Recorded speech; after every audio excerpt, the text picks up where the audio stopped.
अध्याय 3431 से 3440। उन सभी का दिल ताओ के प्रति मजबूत है।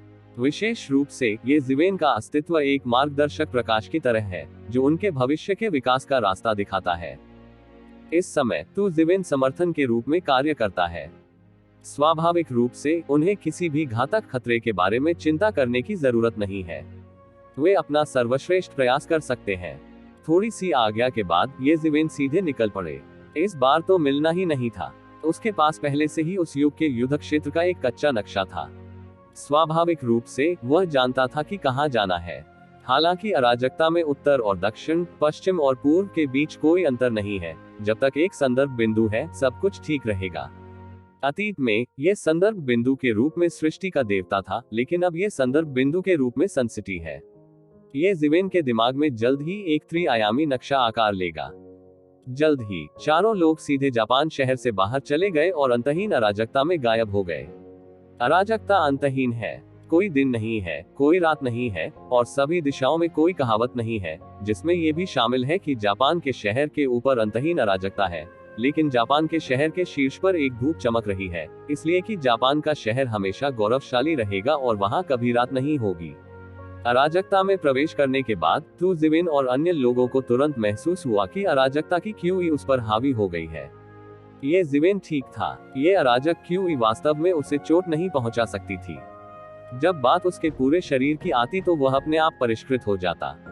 आसपास की अराजक क्यूई उसकी शोधन प्रक्रिया को नहीं पकड़ सकी। ये अराजक क्यूई उसे अराजकता के नियम को समझने में मदद करने के लिए एक महत्वपूर्ण सहायक भी बन गई। उसकी तुलना में बियान जियाओयू निस्संदेह बहुत अधिक कठिन है। अराजकता में वे सृष्टि के ईश्वर के जितने करीब होंगे, उतना ही वे सृष्टि के ईश्वर के नियमों से प्रभावित होंगे और वे अपेक्षाकृत शांत होंगे। हालांकि ये स्थान सृष्टि के देवता से बहुत दूर है और अराजकता का माहौल बहुत हिंसक है। वे अपने सम्राटों के शाश्वत शरीर के साथ बहुत कठिन महसूस करते हैं। ऐसा लगता है कि अंतहीन अराजक क्यूई हर समय उनके शरीर को प्रभावित कर रही है। हालांकि उन्होंने तुरंत प्रतिक्रिया की और अराजकता की क्यूई को अपने शरीर में अवशोषित करने के लिए अपने कौशल को जुटाया। परिष्कृत करना। लेकिन अराजकता की क्यूई रेकी से अलग है। ये बहुत अधिक हिंसक है। यहाँ तक कि उनके संयमित मांस के साथ जब अराजकता की क्यूई उनके मध्याह्न रेखा में प्रवेश करती है, तब भी यह चाकू से काटने जैसा महसूस होता है। उसके चेहरे पर दर्द की झलक थी। ये वास्तव में आत्मा की गहराई तक दुख पहुंचाता है, लेकिन वे दृढ़ इच्छा शक्ति वाले लोग हैं। फिर भी वे अभी भी लगातार अवशोषित और परिवर्तित हो रहे हैं। मुझे नहीं पता कि कितना समय हो गया है। जब उन्हें लगा कि उन्हें इसकी आदत हो रही है, तो उन्होंने पाया कि उनकी भौतिक साधना, जिसे आगे बढ़ाना कठिन था, वास्तव में एक कदम और करीब थी। विशेष रूप से बियान शियाओयू महान आशुरा शरीर की खेती करता है, जो अपने आप में एक बहुत ही प्रभावशाली शरीर अभ्यास कौशल है। हालांकि अब उसकी साधना उपलब्धियां उन वर्षों के शूरा राक्षस राजा के बहुत करीब है। हालांकि दायरे में अभी भी एक अंतर है। ये भावी सम्राट और सम्राट के बीच के अंतर से बहुत छोटा है। सिद्धांत रूप में उसकी महत्वपूर्ण सफलता की संभावना बहुत कम है। ये कहा जा सकता है कि अनंत सीमा के करीब है। लेकिन अब अराजकता की क्यूई की मदद से उसने फिर से प्रगति की है। इसने अपने कौशल की प्रगति के साथ धीरे धीरे प्रगति नहीं की है। यह एक ऐसी प्रगति है जिसे वह स्पष्ट रूप से महसूस कर सकती है। वह एकदम से बहुत खुश हो गई। इस समय ये शिवेन के शब्द उसके कान से निकले, विचलित मत हो, अराजकता की क्यूई को परिष्कृत करने के लिए अपना सर्वश्रेष्ठ प्रयास करें और जल्दी करें। भाषण सुनकर उसने तुरंत अराजकता की क्यूई को परिष्कृत करने पर ध्यान केंद्रित किया। जहां तक सड़क पर जाने की बात है, जब तक क्यूई मशीन ये जिवेन को खींचती रहेगी, वह गलत नहीं होगी। उसके पास ये जिवेन जैसा कौशल नहीं है। वह इसे एक दिल से इस्तेमाल कर सकती है। अराजकता की क्यूई उसे मौलिक क्षति नहीं पहुंचा सकती। यदि वह ध्यान नहीं देती है, तो उस पर अराजकता का आक्रमण हो सकता है और अमिट क्षति हो सकती है। आगे का सारा रास्ता अराजकता में है। वहां न जगह थी, न समय, और न जाने मैं कितनी देर तक चलता रहा। अचानक एक बड़ी काली छाया उसमें से निकली और सीधे लोगों के पास आ गई। ये जिवेन ने इसे एक नजर में देखा। यह एक अराजक प्राणी है, लेकिन उन पर हमला करने और उनके सिर पर मारने का साहस करे। ये स्वयं की तलाश नहीं है। रास्ता क्या है? जियाओयू, तुम जाओ, ये जिवेन ने सीधे कहा। हालांकि बियान जियाओयू अभी भी अराजकता की क्यूई को परिष्कृत कर रही है, लेकिन उसे मंच पर कोई डर नहीं है। वह सीधे ऊपर पहुंची और एक मुक्का और 6 पुनर्जन्म मुक्का मारा। 6 मुक्केबाजी तकनीकें पूरी तरह से उसके हाथों में एकीकृत है और बहुत ताकत लगाती है। उसकी आत्मा साधना, आशुरा शरीर और विशेष रूप से उसके लिए ये जिवेन का संशोधित जादू कौशल पूरे 6 संसार मुक्केबाजी के साथ मिलकर पानी में एक मछली की तरह था और अकल्पनीय महान शक्ति के साथ फूट पड़ा। बैंग! बियान शियाओयू ने आकृति पर मुक्का मारा और तुरंत इस विशाल प्राणी के शरीर के आकार को अवरुद्ध कर दिया। इस समय लोग देख सकते थे कि यह एक राक्षस था। वह दिखने में एक भयंकर सांप जैसा था, लेकिन था बहुत बड़ा। अकेले सांप का सिर सैकड़ों मीटर ऊंचा था और सांप का पूरा शरीर सैकड़ों मील लंबा था। बियान जियाओयू द्वारा मारे जाने के बाद यह विशाल भयंकर सांप केवल थोड़ा सुस्त था और गिरा नहीं। आप जानते हैं, बियान जियाओयू की मुक्केबाजी ताकत के साथ एक दुनिया भी लड़ सकती है और हार सकती है, लेकिन ये राक्षस थोड़ा सुस्त है। अव्यवस्था में पलने वाले जीव बहुत ही अजीब और शक्तिशाली होते हैं। यह अराजक प्राणी सम्राट के दायरे तक नहीं पहुंच पाया है। दोनों पक्षों के बीच लड़ाई से पूरी अराजकता फैल गई और अराजकता की लहर ऊपर नीचे फैल गई। बियान शियाओयू ने अपने शाही कानून से खुद की रक्षा की और यह अराजक प्राणी बचपन से ही अराजकता में बड़ा हुआ और डरने की कोई बात नहीं थी। एक समय के लिए लड़ाई छोड़ना कठिन था, लेकिन जल्द ही बियान शियाओयू, जिनके पास मार्शल आर्ट और क्षेत्र दोनों में बढ़त थी, ने लगातार बढ़त हासिल कर ली। उसने दूसरी हथेली से इस अराजक प्राणी के पूरे शरीर को टुकड़ों में विभाजित कर दिया, चिल्लाया और पीछे हट गया। बियान जियाओयू, जिसने तुरंत लड़ाकू विमान पकड़ लिया, वह इस अच्छे अवसर को कैसे चूक सकती थी। एक कुरकुरा 6 संसार मुट्ठी नीचे गिर गई, लेकिन एक पल में उसने इस अराजक भयंकर सांप को काले और नीले और खूनी को हरा दिया था। तभी एक और तलवार, सम्राट की तलवार, नीचे गिरी और तलवार को दफनाने का सूत्र दिखाया, जो सीधे इस अराजक भयंकर सांप के मांस में घुस गई और सभी मूल देवताओं को नष्ट कर दिया। इस समय बियान जियाओयू, जो अभी अभी सम्राट बने थे, और ये जिवेन, जिन्होंने अभी अभी स्वर्गीय प्रतिमा हासिल की थी, के पास अभी तक अपने ताओवादी उपकरणों को परिष्कृत करने का समय नहीं था। हालांकि उसके पास ताइहुआन तलवार थी जो ये शिवेन ने उसे पहले दी थी। जब ये गंभीर हो गया तो उसने इसका उपयोग घातक प्रहार करने और इस अराजक भयंकर सांप को मारने के लिए किया। अराजकता में सब कुछ खाली लगता है, लेकिन वास्तव में अभी भी कई क्रूर जीव मौजूद हैं। युद्ध के मैदान में सृष्टि के देव राजवंश के स्वामियों को अपनी रक्षा के लिए नगरों का निर्माण करना पड़ता है। कुछ कारण इन अराजक प्राणियों को रोकने के लिए हैं। चारों लोग पूरे रास्ते चले और जल्द ही मानचित्र के पहले शहर में पहुंच गए। उनके उड़ने की गति बहुत तेज थी। वे एक विश्व की दूरी से आगे बढ़ गए। इन्हें ट्रांसमिशन एरे द्वारा सीधे प्रसारित किया जा सकता था। हालांकि घिरा हुआ शहर काट दिया गया था और आसपास की प्रथा को सीधे प्रसारित नहीं किया जा सका। प्राचीन काल में व्यू विशेषज्ञ भी होते थे, क्योंकि यह अराजकता में बनाया गया है। भले ही ये केवल चंद्रमा शहर का एक उपग्रह शहर है, ये वास्तव में बहुत राजसी है, सृजन के देवता के कई प्रसिद्ध पुरुष शहरों से कम नहीं। अन्यथा अराजकता में पैर जमाने के लिए यह पर्याप्त नहीं है। लेकिन इस समय इस पुरुष शहर को अनगिनत विशेषज्ञों ने घेर रखा है। ये चींटियों की तरह है जो मरने से बेखौफ होकर एक के बाद एक शहर पर हमला कर रही हैं। इन गुरुओं में सभी प्रकार के लोग होते हैं, जिनमें मानव आकृतियां, भयंकर जानवर, अर्ध मायावी और पूरे शरीर पर क्रिस्टल शामिल है। वे न केवल विभिन्न जातीय समूहों से संबंधित हैं, बल्कि उनकी सांस और कानूनों को भी ये जिवेन द्वारा देखा जाता है। उन्हें अलग अलग उम्र का होना चाहिए। उनके शरीर विशाल दास पात्रों से भरे हुए हैं, जो एक प्रकार का पाठ है जिसे ये जिवेन ने पहले कभी नहीं देखा है। हालांकि ये जिवेन की वर्तमान खेती के संदर्भ में आप किसी भी पाठ का विश्लेषण केवल उसे देखकर ही कर सकते हैं, क्योंकि कोई भी लेखन दुनिया की सभी चीजों को व्यक्त और वर्णित करता है, और सभी परिवर्तन उसके धर्म से अविभाज्य है। एक निश्चित सीमा तक अभ्यास के बाद कोई भी प्राचीन लेखन अब कोई समस्या नहीं है। इसे एक नजर में देखा जा सकता है। स्वर्ग के दायरे में पहुंचने के बाद स्वर्ग और पृथ्वी के पतन से पहले के प्राचीन युग के लेखन का भी आसानी से विश्लेषण किया जा सकता है। ये जिवेन की दृष्टि से हम स्वाभाविक रूप से देख सकते हैं कि यही कारण है कि सभी युगों के ये स्वामी शहर की दीवार पर हमला करने के लिए अपने जीवन का बलिदान देने के लिए इतने इच्छुक हैं। फिर भी गुलाम शब्द है जो एक प्रकार का निषेध है। यदि वे आज्ञा न माने तो एक क्षण में बुरी तरह मर जाएंगे। इसके बजाय यदि आप इस उपग्रह शहर को तोड़ते हैं तो लड़ना बेहतर है। वे अभी भी जीवित रह सकते हैं।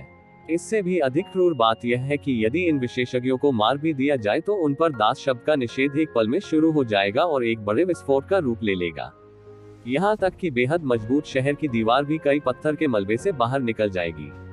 एक या दो का बहुत अधिक प्रभाव नहीं हो सकता है, लेकिन बड़ी संख्या में अभी भी इस उपग्रह शहर की दीवार पर दरारें पड़ जाएंगी। चींटियों द्वारा शहर पर हमला करने का ये तरीका बहुत क्रूर है और ये सिर्फ तोप का चारा होना चाहिए जो शहर की सुरक्षा को खा जाता है, और असली बड़ा सिर अभी भी पीछे है। इस उपग्रह शहर की दूरी में व्यांग में कई सेनाएं हैं। ये सेनाएं कहीं अधिक एक समान है। वही जातीय समूह राक्षसों से भरे हुए हैं। सेना के ऊपर भी वे एक गैदाई राक्षस की छवि बनाते हैं। सेना की गहराइयों में युद्ध के किले एक एक करके लॉन्च किए जा रहे हैं। तारों जैसे विशाल राक्षस उनमें सुप्त पड़े हैं, बड़ी बड़ी आंखों से घूर रहे हैं और किसी भी समय हमला करने के लिए तैयार हैं। सैन्य व्यूह के मूल में शक्तिशाली जादूगर हैं। वे अपने हाथों में धर्म सूत्र लिए हुए थे और मुंह में शब्द जप रहे थे। उनके हाथों से एक भयानक जादू छूटकर एक भयानक भारी हथौड़े में बदल गया। लगातार आकाश को चीरते हुए उपग्रह शहर की रक्षा पर गिरे। हर बार पूरा उपग्रह शहर हिल रहा था। ये राक्षस युग है। ये जिवेन ने अपनी आंखें सिकोड़ ली और कहा कि उन्होंने लंबे समय से सुना था कि वे प्राचीन युग एक दूसरे के खिलाफ लड़ेंगे। गुलाम बनने के लिए एक दूसरे के स्वामियों को लूटना और एक दूसरे के संसाधनों को लूटना, विशेष रूप से राक्षस ताओवाद के युग जैसे क्रूर कानूनों के अभ्यास के युग में। इस बार मैंने इसे देखा, ये सचमुच बेहद क्रूर था। बियान जियाओयू का चेहरा थोड़ा बदल गया। जहां तक उनकी साधना का सवाल है, व्यक्तिगत साधना में किसी भी समस्या से विचलित होना उनके लिए कठिन है, लेकिन सृष्टि के देवता में युद्ध की यह भयानक विधा बहुत दुर्लभ है। युद्ध के मैदान पर युद्ध की तुलना में सृष्टि के ईश्वर के भीतर का युद्ध बिल्कुल भी भयावह नहीं है। ये जिवेन ने सीधे टेरान सेना को रिहा कर दिया। लाखों सैनिक अराजकता में दिखाई दिए और वे सभी कुलीन और शक्तिशाली थे। उन्होंने जल्द ही राक्षस युग की सेना का ध्यान आकर्षित किया। वे तुरंत समझ गए कि वे सृष्टि के देवता द्वारा भेजे गए सुदृढ़ीकरण थे और उन्हें रोकने के लिए तुरंत राक्षस युग के लाखों सैनिकों को नियुक्त किया। टेरान सेना जो अभी अराजकता में प्रवेश कर चुकी थी, काफी असहज थी, लेकिन तुरंत ये जिवेन को अपने मन से इसकी रक्षा करने दी। वे सम्राटों से अधिक कुछ नहीं थे। वे अपने शरीर में चल सकते थे, लेकिन उन्हें कुछ परेशानी का सामना करना पड़ेगा। हालांकि जिवेन ने देखा कि राक्षस युग में लोग स्वतंत्र रूप से चल सकते थे, और यह नहीं था कि उनकी साधना कितनी गहरी थी। कोई और साधन तो होना ही चाहिए। ये सोचते हुए ये जिवेन ने अपनी स्वर्गीय आंखें खोली और सीधे शैतान के युग के बड़े सरनी को देखा, वास्तविकता को समझा, और तुरंत समझ गए कि उन सभी के पास एक विशेष कवच है जो अराजकता में चल सकता है, लेकिन वे कर सकते हैं ज्यादा देर तक न चले। जब सेना चलती है तब भी यह विशेष जादुई उपकरणों पर निर्भर करती है। बेशक कुछ का नेतृत्व ये जिवेन जैसे सुपर मजबूत लोगों द्वारा किया जाता है। उसके समझने के बाद जिवेन ने तुरंत मौके पर अभ्यास किया। अपनी वर्तमान साधना से उन्होंने लाखों कवचों का अभ्यास किया। ये तो बस फुर्सत की बात थी। इसके अलावा उसके आंतरिक स्वर्ग और पृथ्वी में प्राकृतिक सामग्रियों और पृथ्वी के खजाने के पहाड़ थे जो उसने अपने शुरुआती वर्षों में प्राप्त किए थे। उनके क्षेत्र के तेजी से विकास के साथ उनका अब उपयोग नहीं किया गया। अब ये बिल्कुल सही है कि उन सभी को कवच में परिष्कृत किया गया था। अपने हाथ के झटके से वह टेरान सेना में सभी के लिए कवच लेकर आया। अपनी साधना से उनके मन की रक्षा करना मुश्किल नहीं है, लेकिन वह टेरान सेना को प्रशिक्षण देकर आया था, लेकिन वह इसे इतनी अच्छी तरह से संरक्षित नहीं करना चाहता था। इस समय राक्षस युग की सेनाओं ने अभी रुकना शुरू कर दिया है, जो ये जिवेन के हथियार शोधन स्तर में सुधार को दर्शाता है। ये जिवेन ने राक्षस युग की सेना की ओर इशारा किया जो रुकने के लिए आ रही थी, और बियान जियाओयू से कहा, क्या आप राक्षस युग के सम्राट को अंदर देखते हैं? जाओ और उसे ले जाओ और उसे मार डालो। इस सेना में राक्षस काल का एक सम्राट भागता था जो हृष्ट पुष्ट था तथा अनेक शल्कों तथा कवचों से ढका हुआ था। आदेश पर पूरी राक्षस सेना ने आज्ञा मानने का साहस नहीं किया। ये जिवेन सीधे हस्तक्षेप करने का इरादा नहीं रखता है, लेकिन राक्षस युग के संभावित स्वर्ग के खिलाफ सावधानी पूर्वक रक्षा कर रहा है। अब राक्षस युग का स्वर्ग पता नहीं किधर जाए, अन्यथा राक्षस युग की सेना का आक्रमण उससे भी कहीं अधिक है। अच्छा ऐसा है। बियान जियाओयू ने सिर हिलाया और फिर टेरान सेना से चिल्लाया, हर कोई लाइन में खड़ा हो, हमला करो, उन्हें एक झटके में हराओ, शहर में घेराबंदी खोलो, उन्हें कुचल दो। टेरान सेना जल्द ही लॉन्च की गई और हजारों सैनिक तेज हवा और सुनामी की तरह राक्षस युग की सेना की ओर दौड़ पड़े। दोनों सेनाएं दो विशाल लहरों की भांति एक दूसरे से टकराई। एक पल में टकराने वाले लोग उलट गए, हड्डियों का मलबा उड़ गया और खून नदी में बह गया। टेरान सेना ने पहली बार प्राचीन युग से युद्ध किया। शुरुआत में यह उपयुक्त नहीं था, लेकिन जल्द ही इसने इस रहस्य पर महारत हासिल कर ली। आखिरकार ये हजारों टेरेंस द्वारा चुना गया अभिजात वर्ग था। गुणवत्ता के मामले में इसे स्थिर और स्थिर होना चाहिए, जिसे शैतान के युग की सेना का सबसे विशिष्ट हिस्सा नहीं माना जा सकता है। जल्द ही टेरान सेना ने राक्षस युग की इस सेना पर पूरी तरह से काबू पा लिया। यह एक विशाल लहर की तरह है जो सभी जिद्दी प्रतिरोधों को तोड़ देती है। इस समय एक व्यक्ति बाहर कूद गया, धारा के विपरीत चला गया, सीधे गर्जना की टेरान सेना में घुस गया, सामान्य टेरान योद्धाओं के खिलाफ नहीं लड़ा, सीधे शीर्षस्थ सम्राटों में से एक को मार डाला, जाहिर तौर पर टेरान में शीर्ष विशेषज्ञों को मारने के लिए एक के बाद एक सेना। हालांकि इस महत्वपूर्ण क्षण में एक आकृति सीधे बाहर निकली, डांटी 6 चक्र में बदल गई और राक्षस युग के सम्राट को दबा दिया। कब राक्षस युग के सम्राट को तुरंत प्रहार की शक्ति का एहसास हुआ और उसने इसका पीछा करने की हिम्मत नहीं की। उसने इसे रोकने के लिए तुरंत अपना हाथ उठाया। अचानक उसे केवल एक बड़ी ताकत का एहसास हुआ और पूरा हाथ थोड़ा सुन्न हो गया। हालांकि उसे एक क्षण में ही निष्कासित कर दिया गया, फिर भी उसके चेहरे पर आश्चर्य के भाव दिखे। वे राक्षस युग में अपनी शारीरिक शक्ति के लिए प्रसिद्ध हैं और ऐसे बहुत से लोग नहीं हैं जो उनका मुकाबला कर सके। इस समय मैंने चांदनी सफेद पोशाक में एक महिला को देखा, जिसकी 5 उंगलियां थी और वह उसकी ओर ठंडी नजर से देख रही थी। आप जो विकसित करते हैं वह वास्तव में मेरे बुरे रास्ते के युग से बचा हुआ जादुई कौशल है। हा, बिल्कुल सही। अगर मेरा सप्ताहांत कौशल आपके द्वारा कई वर्षों से विकसित किए गए शुद्ध जादू कौशल को अवशोषित कर लेता है, तो मैं ऐसा करने में सक्षम हो जाऊंगा। खूब प्रगति करो। इस समय राक्षस युग का सम्राट क्रोधित नहीं था, बल्कि बहुत प्रसन्न था। उसकी नजर में विपरीत महिला को उसकी मरम्मत करने वाली कड़ाही बनना तय था। अपनी ताकत को ज्यादा आंको, बियान शियाओयू ने व्यंग्य किया। वह बस कूद पड़ी और उसे मार डाला। उसने राक्षस युग के सम्राट से युद्ध किया। हालांकि राक्षस युग के सम्राट की साधना काफी गहन है। उसके पास 7वें दायरे से अधिक की खेती है, जो बियान जियाओयू से बहुत अलग है।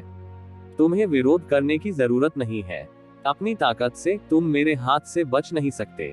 राक्षस युग के सम्राट हंसे और बियान शियाओयू के हमले को कम नहीं आंकने का साहस किया, लेकिन उनके बीच का अंतर बहुत बड़ा था। ये कहना असंभव था कि इससे कितना बड़ा खतरा पैदा हुआ।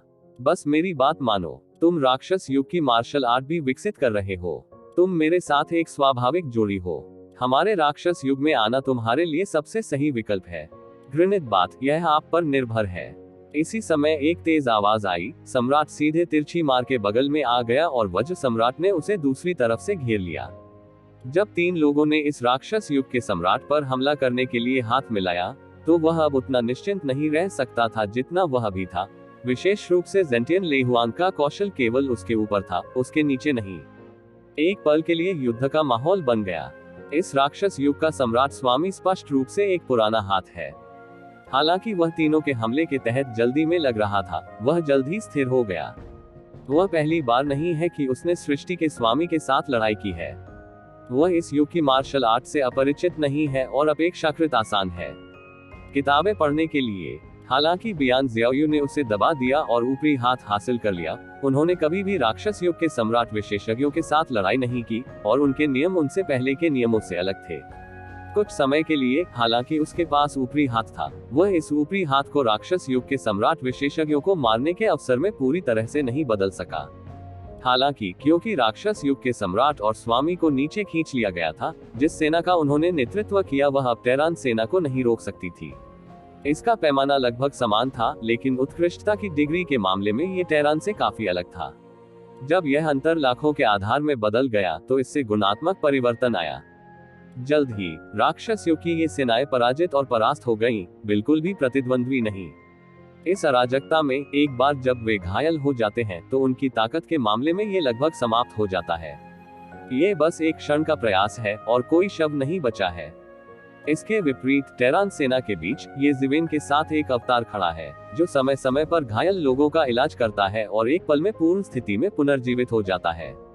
एक फीनिक्स सेना के ऊपर मंडराता है और पास से गुजरता है। सभी चोटों को एक पल में ठीक कर दिया जाता है और उच्च आत्माओं में युद्ध में भाग लिया जाता है। इस लगभग धोखा देने वाली स्थिति में वे बिल्कुल भी विरोधी नहीं है। इस समय शहर की दीवार पर उन उपग्रह शहरों में सृजन के भगवान के लोगों ने भी यहाँ की स्थिति पर ध्यान दिया। उन पर लगातार हमले हो रहे थे और वे हताश होने वाले थे। इस समय तो मानो जीवन रक्षक तिनका ही दिख रहा था। सृष्टि का ईश्वर अंततः सुदृढ़ीकरण के पास आया। हालांकि उन्होंने इस सुदृढ़ीकरण को कभी नहीं देखा है और उनकी जाति ने इसे पहले कभी नहीं देखा है। सांस को देखकर ये वास्तव में सृष्टि का ईश्वर है। इसमें कोई शक नहीं कि ये काफी है। ये बताने की आवश्यकता नहीं है कि वे कितने भयंकर हैं। लगभग थोड़े ही समय में इसने राक्षस युग के लाखों सैनिकों को परास्त कर दिया। यहाँ की हार ने स्वाभाविक रूप से राक्षस युग की सेना का ध्यान आकर्षित किया और राक्षस युग के 4 सम्राट क्रोधित थे, सेना से मुड़ने और टेरान सेना की ओर बढ़ने का आग्रह करते हुए। और उन्होंने सीधे तौर पर राक्षस युग के सम्राट का समर्थन करने के लिए खुद को मार डाला, जिसे बियान शियाओयू ने पूरी तरह से घसीट लिया था। इस समय उन्होंने ये भी समझ लिया है कि यदि वे इसी तरह चलते रहे तो वे पहले उनके द्वारा समर्थित सृष्टि के भगवान की सेना को खत्म नहीं कर पाएंगे, जो उनके लिए एक बड़ा खतरा पैदा करेगा। केवल 10 लाख लोगों की सेना का तो जिक्र ही नहीं, ये बहुत बड़ा खतरा है कि 3 सम्राट हैं। इसके अलावा हमने अभी अभी लाखों टेरान्स की युद्ध प्रभावशीलता देखी है। राक्षस युग की समान संख्या में सेनाओं को मारना लगभग खरबूजे और सब्जियां काटने जैसा है। ये बहुत बड़ा खतरा है और हमें पहले इसका समाधान निकालना होगा। मैं एक किताब पढ़ना चाहता हूँ वन का। राक्षस युग के इन सम्राटों के शामिल होने के बाद उन्होंने जल्द ही बियान शियाओयू के लिए एक बड़ा खतरा पैदा कर दिया। राक्षस युग के इन सम्राटों में शीर्ष विशेषज्ञ हैं, अर्थात वे 7वें और 8वें लोकों के विशेषज्ञ हैं और वे अनगिनत वर्षों तक जीवित रहे हैं। और जो लोग इस बार दुनिया फटने से पहले बच गए, उनके पास भयानक स्तर तक गहरे कौशल है। उसी राज्य में बियान शियाओयू को कुछ लोगों से निपटना पड़ता है। इसके अलावा राज्य अभी भी ऊंचा है और बड़ी संख्या में लोग हैं। केवल ज़ेंटिन लेहुआंग अनिच्छा से विरोध कर सकता था। जहां तक बियान शियाओयू और सम्राट का सवाल है, वे तुरंत खतरे में थे। जब ये जिविन ने बियान जियाओयू को देखा और वे अपनी पकड़ खोने वाले थे, तो ये जिविन ने अंततः गोली मार दी, अराजकता से बने एक बड़े हाथ में बदल गया और अचानक इसकी तस्वीर खींच ली। अच्छा नहीं, ये भगवान है। राक्षस युग के इन सम्राटों को तुरंत महसूस हुआ कि यह बड़ा हाथ एक अपरिवर्तनीय आतंकवादी इच्छा से जुड़ा था, जैसे कि स्वर्ग उन्हें मारना चाहता था। यह एहसास उनके लिए अजीब नहीं है। इस युग में जब वे अपने ईश्वर का सामना करते हैं तो उन्हें भी ऐसा ही महसूस होता है। इन पुराने लोगों ने लगभग तुरंत प्रतिक्रिया व्यक्त की, लेकिन ये बेकार था। इस शक्ति के तहत उन्होंने अपने शरीर की पूरी ताकत झोंक दी और केवल थोड़ा सा ही लड़ सके। फिर बिना किसी सस्पेंस के उनकी तस्वीरें खींची गईं और जब उन्हें लगा कि वे मर गए हैं। पुस्तक 1 पढ़ें। अचानक उन्हें एहसास हुआ कि वे मरे नहीं हैं, लेकिन उन्हें जल्द ही एहसास हुआ कि उनकी उपलब्धियां वास्तव में सीमित थीं और सीधे 3 युद्ध क्षेत्रों में विभाजित थीं।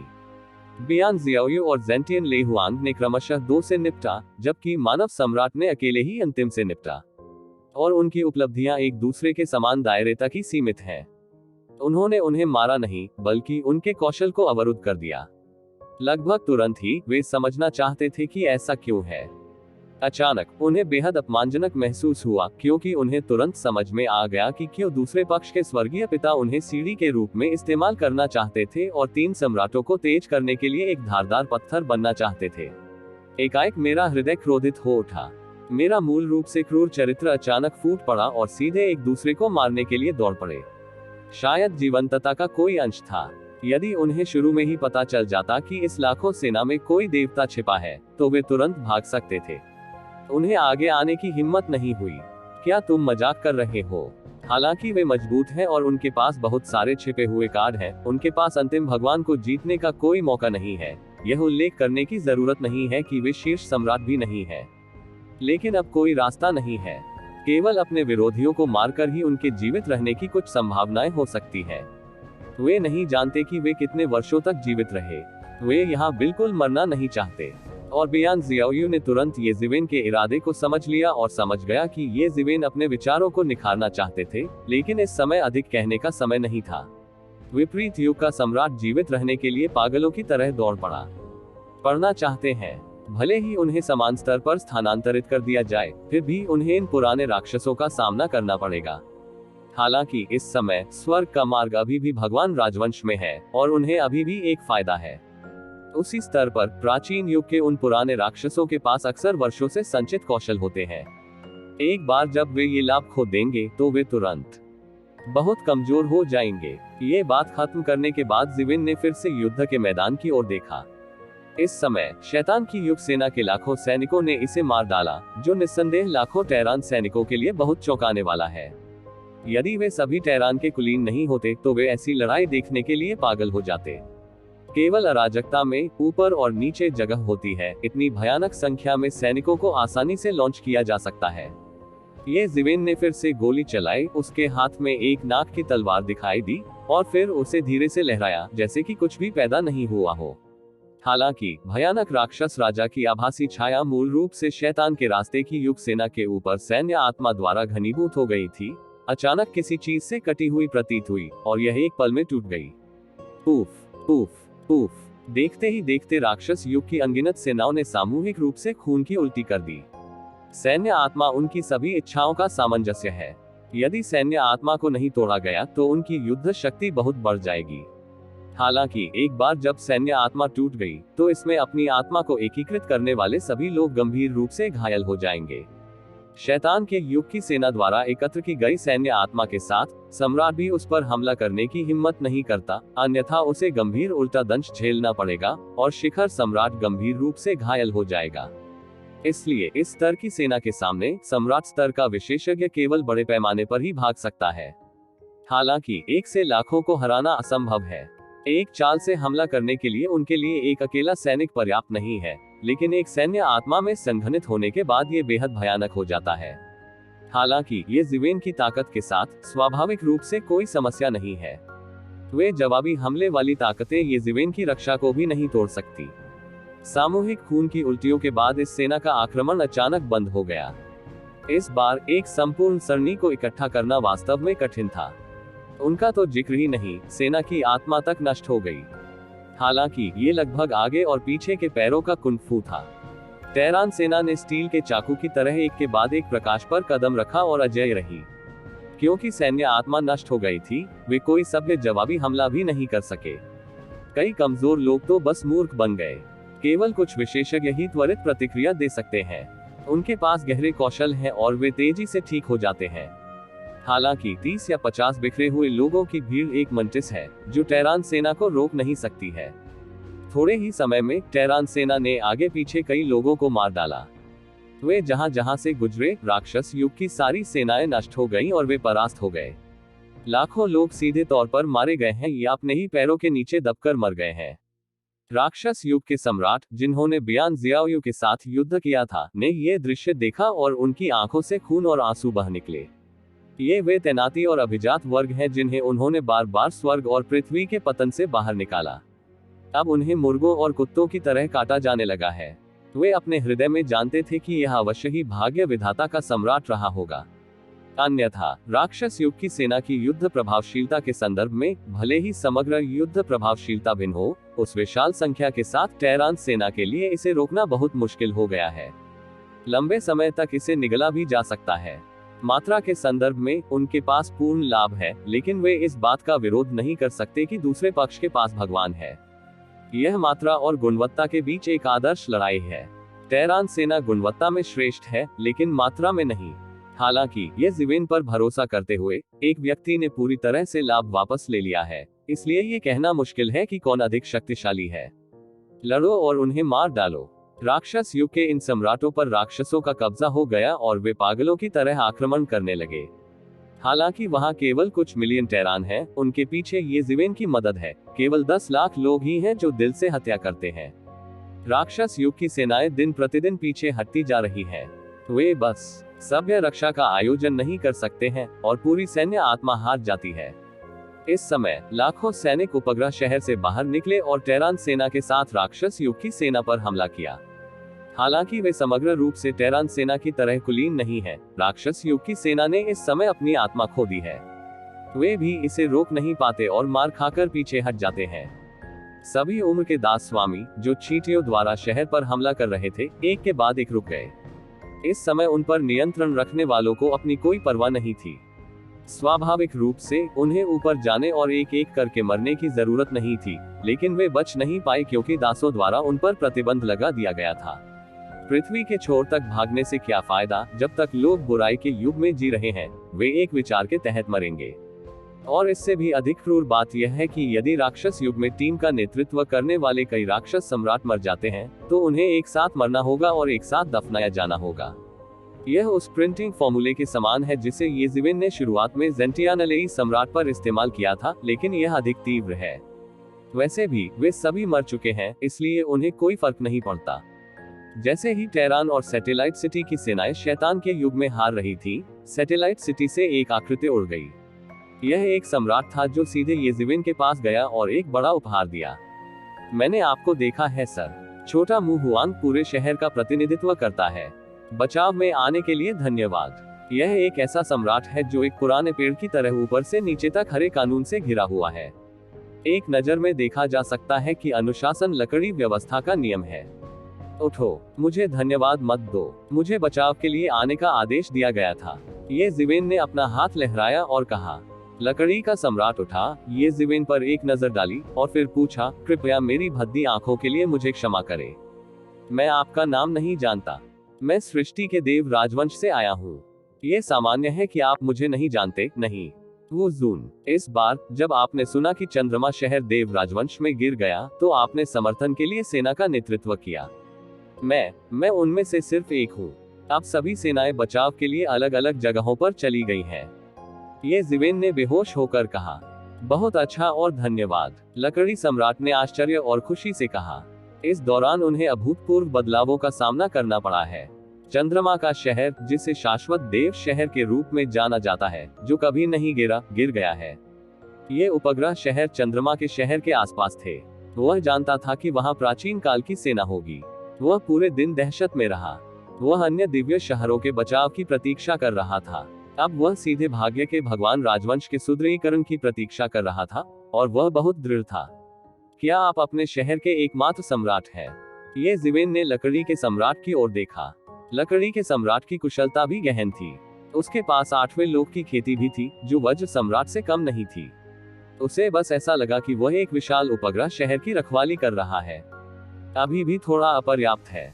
मूल रूप से 2 ताओवादी मित्र थे, लेकिन राक्षस युग के भगवान ने पहले ही गोली मार दी थी। उस युद्ध में 2 ताओवादी मित्र भी मारे गए थे, और मैं गंभीर रूप से घायल हो गया था। अंत में हमें निष्क्रिय रूप से बचाव करना पड़ा, अन्यथा भगवान लाए समर्थन के लिए एक बड़ी सेना। मुझे डर है कि हम अन्य शहरों की तरह जल्द ही यहाँ भी गिर पड़ेंगे। लकड़ी के सम्राट के चेहरे पर अनिवार्य रूप से कुछ उदासी झलक रही थी।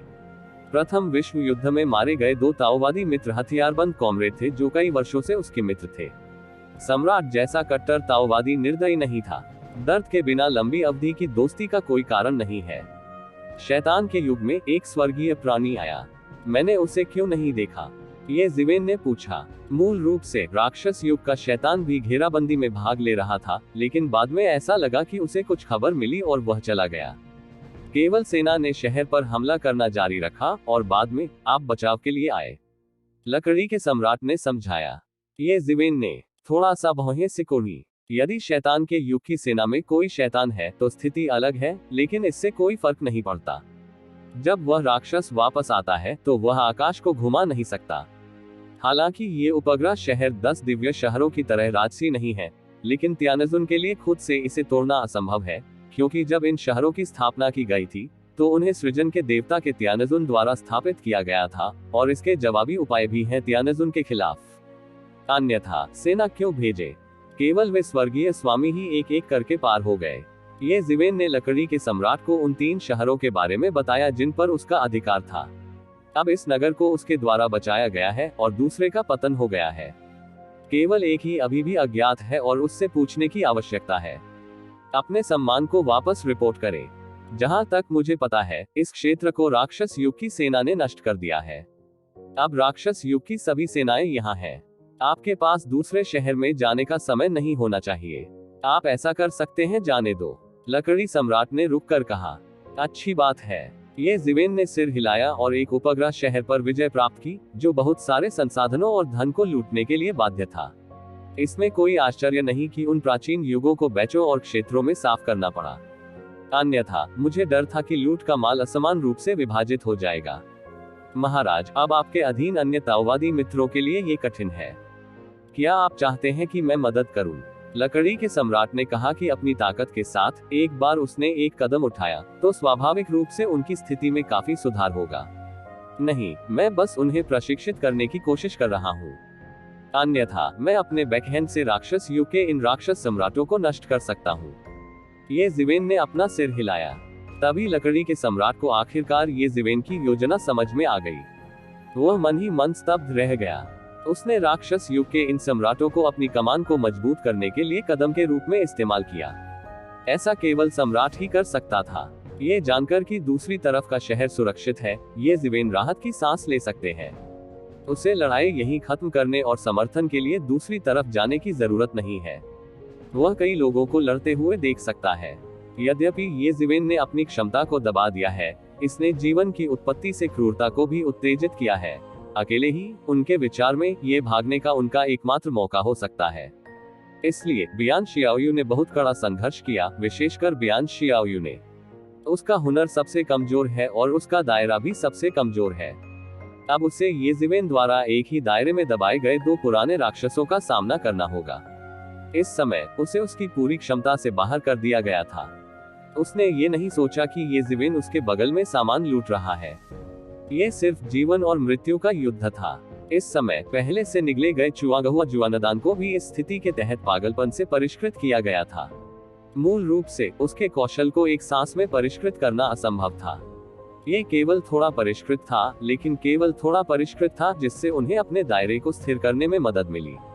अब जीवन और मृत्यु के ऐसे युद्ध की स्थिति में चुआगहुआ जुआनदान में दवा का प्रसार शुरू हो गया। मुझे बस यही लगता है कि वियतनाम युद्ध जितना मजबूत है, कौशल उतना ही गहरा है। वियतनाम युद्ध जितना बड़ा है, उतना ही कम असुविधाजनक है। दो विशेषज्ञों के कड़े आक्रमण से मैं धीरे धीरे अपनी लय खेलता हूँ और अपना फायदा उठाता हूँ। अन्य दो के लिए भी यही सच है। टेरान शिविर के मूल के रूप में उन्हें स्वाभाविक रूप से ये जिवेन द्वारा सृजन के जुआनदान से पुरस्कृत किया गया था। आखिरकार तुम जिवेन अभी भी परेशान पानी में मछलियां पकड़ रहे थे और सृजन की राजधानी की उस यात्रा पर सृजन का बहुत सारा जुआनदान प्राप्त किया था। जो स्वर्ग के दायरे में प्रवेश कर चुका है, उसके लिए चुआगहुआ जुआनदान का प्रभाव इतना महत्वपूर्ण नहीं है, लेकिन इन सम्राटों के लिए इसका अभी भी चमत्कारी प्रभाव है। इस समय उन्होंने धीरे धीरे अपनी भूमिका निभाई है। उन्हें निष्क्रिय रूप से पूरी तरह से हराया नहीं जाएगा। यहाँ तक कि जैसे जैसे समय बीतता है, दोनों पक्षों के बीच लड़ाई और अधिक तीव्र होती जाती है। सारी अराजकता सीधे फूट पड़ती है और लुढ़क जाती है। दूसरी ओर सेना की आत्मा के बिना, ये बिना नेता के राक्षस युग की सेना थी। हालांकि आधे से अधिक दिन की घेराबंदी और दमन के बाद अंततः उसने इस सेना का पूरी तरह से सफाया कर दिया। अंत तक कोई भी भागकर नहीं मरा। ये देखा जा सकता है कि यद्यपि यह राक्षस युग की सबसे विशिष्ट सेना नहीं है, इसे लौह और रक्त की भयंकर सेना माना जा सकता है, लेकिन ये बेकार था। वे सभी मिटा दिए गए। ये जिवेन ने अपना बड़ा हाथ निकाला और 20 मिलियन से अधिक राक्षस युग की सेना के सभी मांस और रक्त को नष्ट कर दिया। उन्होंने उनके कौशल में सुधार करने के लिए उन्हें मौके पर ही गोलियों में परिष्कृत किया और उन्हें टेरान सेना को वितरित किया। ये गोलियां उनके लिए बहुत कम उपयोगी हैं, लेकिन इन संभ्रांत टेरेंस के लिए वे अपने दायरे को एक छोटे स्तर तक बढ़ाने के लिए पर्याप्त हैं। जहां तक उपग्रह शहर की सेना का सवाल है, जो समर्थन के लिए सामने आई थी, हर किसी के पास हिस्सा था और ये जिवेन कंजूस नहीं थे, जिससे ये लोग तुरंत ये जिवेन के प्रति आभारी हो गए। और जिन सैनिकों ने शहर की दीवार पर हमला नहीं किया, वे ईर्ष्यालु दिखे। इतने बड़े और उदार ईश्वर से मिलना लाखों वर्षों में एक दुर्लभ समय था। इस समय ये जिवेन पूरे दिल से बियान जियाओयू की लड़ाई का निरीक्षण कर सकते हैं। इन तीनों में बियान शियाओयू की ताकत सबसे कमजोर है, लेकिन उसकी प्रगति सबसे तेज है। भाग्य के जुआनदान को परिष्कृत करना लगभग 1 लाख वर्षों के अतिरिक्त कौशल के बराबर है। थोड़े ही समय में उसने पहले क्षेत्र के शिखर को छू लिया है। इस प्रकार उसके पास उसके सामने 2 दुष्ट युगों के स्वामी के बराबर होने की योग्यता है। वह उनमें से किसी एक से बिना हारे या बढ़त हासिल किए लड़ सकता है, यहाँ तक कि दोनों के एक साथ काम करने की स्थिति में भी। अन्य 2 थोड़े धीमे हैं। वे कई वर्षों से सम्राट बने हुए हैं और उनके पास मजबूत कौशल है, लेकिन उनकी प्लास्टिसिटी भी खराब है, इसलिए बियान शियाओयू जैसे आश्चर्यजनक बदलाव होना मुश्किल है। हालांकि दुश्मन के दबाव में वे पूरे रास्ते अपने दायरे के शिखर तक पहुंच गए। जितना अधिक वे अपना सर्वश्रेष्ठ प्रयास करते थे, उतना ही अधिक वे मुक्त होना चाहते थे, लेकिन उतना ही अधिक वे 3 लोगों की प्रगति के लिए पोषक तत्व और सीढ़ी बन जाते थे और उन्हें लगातार टूटने देते थे। ये देखकर कि तीनों लोगों का कौशल नग्न आंखों से दिखाई देने पर बढ़ गया, लकड़ी का सम्राट दंग रह गया। स्वाभाविक रूप से वह समझ गया कि उन्हें कौन सी गोली बचानी चाहिए, लेकिन फिर भी इस तरह के दबाव में एक के बाद एक ऊंची उड़ान भरना आसान नहीं है। ये युद्ध 10 दिन और 10 रात तक चलता रहा, परंतु इस अराजकता में सर्वत्र हाहाकार मच गया। समय बीतने पर किसी ने ध्यान नहीं दिया। ऐसा महसूस हुआ कि वियतनाम युद्ध जितना तेज था, उतना ही तीव्र था। आखिरकार पहली बार पूरा युद्ध क्षेत्र बदल गया। बियान जियाओयू ने जादू युग के एक मास्टर को एक मुट्ठी से चौंका दिया और फिर जादू युग के एक और मास्टर को 6 पुनर्जन्मों की एक मुट्ठी से दबाने के लिए पीछे मुड़ा। बियान शियाओयू से भिन्न वे ये जिवेन और उनके अधिकांश कौशल से प्रभावित थे। वियतनाम युद्ध कमजोर से कमजोर होता गया। आखिरकार वे रुक नहीं सके। उनकी छाती पर वार किया गया और मुंह से पुराना खून बह निकला। बियान जियाओयू के मार्शल लॉ द्वारा उनके द्वारा जारी कानूनों को भी कुचल दिया गया था। ये युग मार्शल लॉ युग है, इसलिए मार्शल लॉ से संबंधित सभी कानून सबसे शक्तिशाली है। अन्य युगों के कानून, भले ही वे मूल रूप से मजबूत थे, स्वर्ग के रास्ते से स्पष्ट रूप से दबा दिए जाएंगे, जो कि सृष्टि के भगवान की गहराई से बहुत दूर है। यदि यह सृष्टि के ईश्वर में होता, तो यह संभव है कि पहले चरण में एक सम्राट का भी भावी सम्राट द्वारा वध कर दिया जाता। कानून के पतन के बाद उस पर जोरदार प्रहार किया गया और एक के बाद एक खून के छींटे मारे गए, जबकि बियान जियाओयू का हमला तूफान की तरह गिर गया। सम्राट के साथ लड़ने के बाद बियान जियाओयू एक अद्भुत गति से बड़ा हुआ है, यहाँ तक कि ये जिवेन की कल्पना से भी तेज गति से। वह सचमुच एक झटके में हत्या करने की क्षमता रखता था। उन्होंने इस राक्षस युग के राक्षस सम्राट को एक झटके में मार डाला और उसे एक खूनी जेल में बदल दिया। युआन भगवान 1 सेकंड में मारा गया। जांच के बिना बियान शियाओयू की गति तेज थी और सीधे दूसरे राक्षस युग के राक्षस सम्राट के पास चली गई। हमलों की एक श्रृंखला ने राक्षस युग के राक्षस सम्राट को सीधे अंधा कर दिया। उसे उम्मीद नहीं थी कि वह बस थोड़ी देर के लिए हिल गया था। कुछ समय तक यक्सी संस्कृति के अवतार द्वारा घसीटे जाने के बाद उसके साथी मारे गए थे, लेकिन जल्द ही उसे समझ आ गया कि उसका साथी इतनी जल्दी क्यों मर गया। बियान शियाओयू, जो पहले चरण के शिखर पर पहुंचे, भी अकल्पनीय युद्ध शक्ति में फूट पड़े। अपने साथियों के संयम के बिना वह बियान जियाओयू का बिल्कुल भी प्रतिद्वंद्वी नहीं है और वह उसे थोड़ा भी रोक नहीं सकता है। हमलों की एक श्रृंखला के बाद उसे मौके पर ही उड़ा दिया गया और बियान जियाओयू द्वारा भी मार दिया गया। और बियान जियाओयू के बाद अगले आधे दिन के बाद समस्या को हल करने वाला दूसरा व्यक्ति सम्राट था। भाग्य के जुआनदान के साथ अपने कौशल में काफी सुधार करने के बाद उनकी युद्ध प्रभावशीलता की तुलना विपरीत युग के पुराने शैतान सम्राट के साथ की जा सकती है, और यहाँ तक कि स्पष्ट रूप से मजबूत भी। आखिरकार उसने मौके का फायदा उठाते हुए उस पर जोर से प्रहार किया और फिर उसे मार डाला। दोनों की तुलना में ज़ेंटियन ले हुआन की लड़ाई निस्संदेह बहुत अधिक कठिन है। उसे अकेले ही एक ही क्षेत्र में 2 विरोधियों का सामना करना पड़ता है। यह इतना सरल कैसे हो सकता है? लेकिन धीरे धीरे उन्होंने पहल की। अवसर का लाभ उठाने, प्रतिद्वंद्वी पर जोरदार प्रहार करने और फिर उसके प्रतिद्वंद्वी को मारने में 10 दिन और लग गए। हालांकि इस समय उन्हें भी कड़ी चोट लगी थी। इस अवसर का लाभ उठाने के लिए उसने बड़ी कीमत चुकाई। फिर कई दिनों के बाद ज़ेंटियन ले हुआंग अंततः पूरी तरह से ठीक हो गया, एक दूसरे से लड़ना बंद कर दिया और बड़ी गड़गड़ाहट विधि से एक दूसरे को मार डाला। हालांकि इसमें काफी समय लग गया, लेकिन सम्राटों के बीच की लड़ाई की तुलना में, विशेषकर इतने सारे उतार चढ़ाव के साथ, ये बहुत छोटा है। ये लाशें उनमें से प्रत्येक द्वारा एकत्र की गई। उन्होंने उन्हें स्वयं ही मार डाला। इसका मूल्य बहुत ऊंचा है। इन राक्षस सम्राटों के पास मौजूद प्राचीन युग के संसाधनों और धन का तो जिक्र ही नहीं किया जा रहा है। ये सृष्टि के ईश्वर से बहुत अलग है और इसका उन पर बड़ा ज्ञानवर्धक प्रभाव भी पड़ता है। अपने प्रतिद्वंद्वी को मारने के बाद बियान जियाओयू उससे मिलने आई, खासकर इस विश्व युद्ध में। ये जिवेन ने एक दूसरे के कौशल को सील कर दिया ताकि वे अभ्यास कर सके। लगभग तीनों इस बात पर सहमत थे कि जब तक उन्हें अधिक समय दिया जाएगा, उनकी सफलता केवल समय की बात है। विशेष रूप से ज़ेंटियन ले हुआंग पहले से ही 8वां क्षेत्र है। इसके अलावा ये 9वां क्षेत्र है। उस स्थिति में ये कहा जा सकता है कि इसने वास्तव में सम्राट के दायरे के चरम छोर को छू लिया है। यह उन वास्तविक शिखर सम्राटों से केवल एक कदम दूर है। उस समय हम वास्तव में टेहरान के गर्द को उकसा सकते हैं और इस शर्मिंदगी को कम कर सकते हैं कि टेहरान के पास कोई वास्तविक शिखर सम्राट नहीं है। बियान शियाओयू दूसरे दायरे में कदम रखने और सबसे कमजोर सम्राटों की श्रेणी से पूरी तरह छुटकारा पाने में सक्षम था। मानव सम्राट भी आगे बढ़ गया। वह वरिष्ठ सम्राट की दहलीज को छूने वाला था, जो एक बड़ी उपलब्धि थी। इन राक्षस युग की सेनाओं को शांत करने के बाद ये जिवेन ने बियान जियाओयू और लकड़ी के सम्राट को एक साथ बुलाया और कहा, आपने कहा था कि सेना शहर में नेतृत्व करेगी।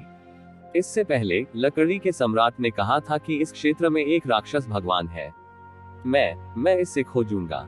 तुम शहर से बाहर मत जाओ। मेरे वापस आने तक सब कुछ इंतजार करेगा, ये जिवेन ने कहा। लकड़ी के सम्राट द्वारा पहले उल्लिखित बुद्ध ने उसे हमेशा चिंतित किया है, फिर भी उन्होंने इसे स्वयं खोजने का निर्णय लिया। स्वाभाविक रूप से वह बियान जियाओयू को अपने साथ नहीं ले जाएगा, क्योंकि वे स्वर्ग के स्तर पर लड़ाई में हस्तक्षेप नहीं कर सकते, यहाँ तक कि उच्चतम खेती वाला वज्र सम्राट भी इसे बर्दाश्त नहीं कर सकता। यहाँ ये जिवेन ने उन्हें स्वाभाविक रूप से हिम्मत न करने का आदेश दिया और जल्दी से सैनिकों को उपग्रह शहर में पीछे हटने के लिए प्रेरित किया। ऐसी उथल पुथल में भगवान से मिलना बहुत खतरनाक था। इसके अलावा उन्हें वास्तव में एक ऐसी जगह की जरूरत थी जहां वे अभ्यास कर सके और आगे बढ़ सके। बसने के बाद ये जिवेन सीधे अराजकता में चले गए। उपग्रह शहर के समर्थन से भले ही वह तियानजुन के मालिक से मिले, वह कुछ समय के लिए इसका समर्थन कर सकता था। आखिरकार ये भाग्य के देवता द्वारा बनाया गया एक उपग्रह शहर है। ये देखने के लिए नहीं है, इसका एक मजबूत रक्षा प्रभाव भी है। ये जिवेन का पहला काम दूसरे उपग्रह शहर में जाना और पुष्टि करना था कि वास्तव में वहां कुछ भी नहीं था। उस पर हमला नहीं होने के बाद ये जिवेन चले गए। हालांकि उसने मु हुआंग से पहले सुना था, लेकिन अगर वह इसे अपनी आंखों से नहीं देखता था तो वह हमेशा असहज रहता था। यहाँ के अलावा ये जिवेन ने लंबे समय तक उड़ान भरी और दूसरे और आखिरी शहर में आया जिसके लिए वह जिम्मेदार था। निश्चित रूप से उसे शैतान के युग की सेना ने पकड़ लिया था और शैतान क्यूई आकाश में उड़ गया। हर जगह शैतान के युग के अंदर और बाहर राक्षस उड़ रहे थे। राक्षस युग की सेना के इस भाग ने इस स्थान को घोंसले में बदल दिया है। ये जिवेन ने खोज की और पहले राक्षस युग के भगवान की खोज करने का फैसला किया और फिर उपग्रह शहर पर कब्जा करने के लिए टेहरान सेना ले ली। इस समय उपग्रह शहर पर कब्जा होने पर उसकी ऊपर और नीचे की रक्षा नष्ट हो गई है। राक्षस युग के वे लोग अपने स्वयं की सरणी और सीमाओं के साथ उपग्रह शहर की रक्षा पंक्ति का पुनर्निर्माण कर रहे हैं। जाहिर है आशा स्थायी है। कार्रवाई करने के विचार को दबाने के बाद ये जिवेन ने अराजकता में खोज जारी रखी, कुछ अराजक राक्षसों को उठाया और उनके शव एकत्र किए। ये अच्छी चीजें हैं जिन्हें सृष्टि के ईश्वर में देखना कठिन है। यहाँ तक कि सम्राट स्तर भी ये जिवेन से मिला था। वह केवल सहज ज्ञान से सीधे सम्राट के दायरे में चला गया, लेकिन उसे रास्ता नहीं पता था और वह हमेशा के लिए जीवित नहीं रह सका। कुछ समय के बाद आप मर जाएंगे। इस अराजकता में एक बार जब आप मर जाते हैं, भले ही आपका शरीर अराजकता गैस के क्षरण का विरोध कर सकता है, ये धीरे धीरे अराजकता गैस से क्षत विक्षत हो जाएगा। अचानक जब ये जिवेन अभी भी अराजकता में खोज कर रही थी, अराजकता की एक असामान्य लहर ने अचानक ये जिवेन का ध्यान आकर्षित किया। जल्द ही तू जिवेन ने बढ़ती अराजकता के साथ आगे उड़ान भरी और जल्द ही देखा कि अराजकता में दो आंकड़े तेजी से उड़ रहे थे और उसके शरीर पर प्रकाश एक तेज तलवार की तरह था, जो लहरों को तोड़ रहा था और अराजकता को तोड़ रहा था। दो स्वर्गीय स्वामी। ये जिवेन ने इसे तुरंत पहचान लिया, लेकिन ये स्पष्ट था कि दो स्वर्गीय स्वामी सृष्टि के भगवान के स्वामी नहीं थे। वे प्राचीन युग की विशेषताओं और दुष्ट युग की एक मजबूत विशेषता के साथ दुष्ट युग के स्वर्गीय स्वामी थे। दूसरी हंस पीली पोशाक में एक महिला है। उसकी त्वचा बर्फीली है, उसके चेहरे की विशेषताएं उत्कृष्ट और सुंदर हैं, और उसकी आंखें एम्बर की जोड़ी की तरह हैं। लेकिन महिला स्पष्ट रूप से घायल थी। हंस की पीली पोशाक पहले से ही सुनहरे खून से रंगी हुई थी और उसका चेहरा बहुत पीला दिख रहा था। उसके पीछे राक्षस युग का सम्राट 5 बड़े और 3 मोटे काले तराजू, कवच का एक टुकड़ा और एक लंबे टूटे हुए सिर वाले चाकू के साथ पैदा हुआ था। उसके पैरों के नीचे हर कदम अराजकता में गड़गड़ाहट की तरह था और पूरा व्यक्ति उल्का की तरह महिला का पीछा कर रहा था। लेकिन महिला पीली लग रही थी, लेकिन वास्तव में गति धीमी नहीं थी। वह चलती रही और चमकती रही। हर फ्लैश में उसके पैरों पर अनगिनत रूनों द्वारा बनाई गई एक बड़ी श्रृंखला दिखाई देगी। एक क्षण में वह पुनः अंदर बाहर प्रकट हो जाएगा। यानी ये जीवेन भी भगवान है। अन्यथा दो लोगों की गति को पकड़ना और उन्हें एक पल में खो देना असंभव है। राक्षस युग का देवता इस क्षेत्र में राक्षस युग का देवता होने की संभावना है। जल्दी में जाने से पहले उसे क्या खबर मिली? क्या ऐसा इसलिए था क्योंकि यह महिला असफल हो गई थी? ये जीवेन के दिल में एक अनुमान था, लेकिन उसके कदम धीमे नहीं थे। वह सुनहरी रोशनी की फुहारों से बाहर निकला और एक बड़े आंदोलन समूह में बदल गया, जिससे वह बगल में चला गया और सीधे पकड़ में आ गया। एक एक करके तीनों तेजी से अराजकता के पार चले गए। सामने पीली पोशाक वाली महिला को लगी चोट गंभीर होती दिख रही थी और अंततः गति धीमी होने लगी। और उसके पीछे राक्षस युग के देवता हंसे बिना नहीं रह सके और कहा, तियानफू जियानेजुन, अपने युग के सर्वोच्च पूर्वज को सौंप दो, अन्यथा तुम आज मर जाओगे। सर्वोच्च पैतृक तावीज। उनके पीछे ये जीवेन अपने दिमाग को हिलाए बिना नहीं रह सका। वह क्या है? लेकिन मुझे लगता है कि यह एक अच्छी बात होनी चाहिए। यहाँ तक कि राक्षस युग के एक राक्षस राजा को भी इसके लिए इतनी मेहनत करनी पड़ती है। क्या यह एक सामान्य बात हो सकती है? ये जीवेन के दिल में तुरंत एक निर्णय आया। यह एक और खजाना होना चाहिए। पवित्र छिपे हुए दानव सम्राट। तियानफू अमर ने अपने दांत भींच लिए और उसका पीला चेहरा गुस्से से तमतमा उठा। अगर मैं शीर्ष पर होता तो तुम्हारी मुझसे इस तरह बात करने की हिम्मत कैसे हुई? हा, तियानफू जियानेजुन, यदि आप चरम पर हैं, तो मैं स्वाभाविक रूप से आपको 3 अंक दूंगा, लेकिन अब आपके पास चरम पर अपनी ताकत का 10वां हिस्सा भी नहीं है। यदि आपको वह थप्पड़ मिलता है, तो आप अभी भी खड़े होकर बोल सकते हैं, अब जिसने आपके उत्कृष्ट कौशल को साबित कर दिया है। लेकिन क्या?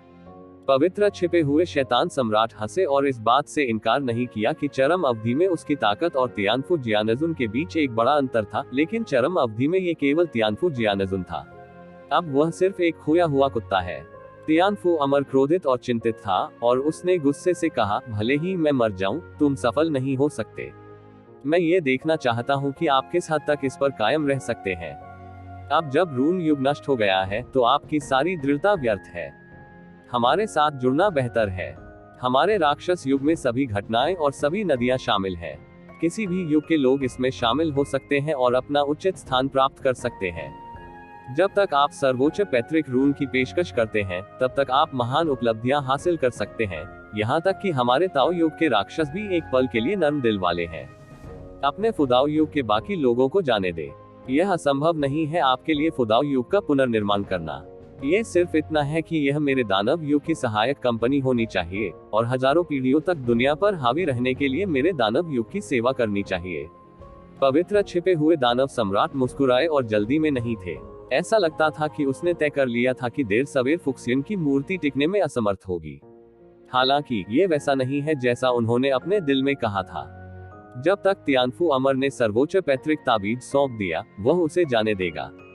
ऐसा कैसे हो सकता है कि राक्षस युग में उनके पास केवल दास और आसक्तियां ही थी? इसके अलावा वह सर्वोच्च पैतृक ताबीज बिल्कुल भी नहीं सौंपना चाहता था। जब तक उसे सर्वोच्च पैतृक ताबीज मिलता है और उसे समय मिलता है, वह देर सवेर दुनिया का एक शाश्वत शक्तिशाली व्यक्ति बन जाएगा और दानव ताओ के युग में सर्वश्रेष्ठ प्राणियों में से एक बन जाएगा। क्या यह इसे अभी सौंपने और थोड़ा सा इनाम पाने से कहीं बेहतर नहीं है?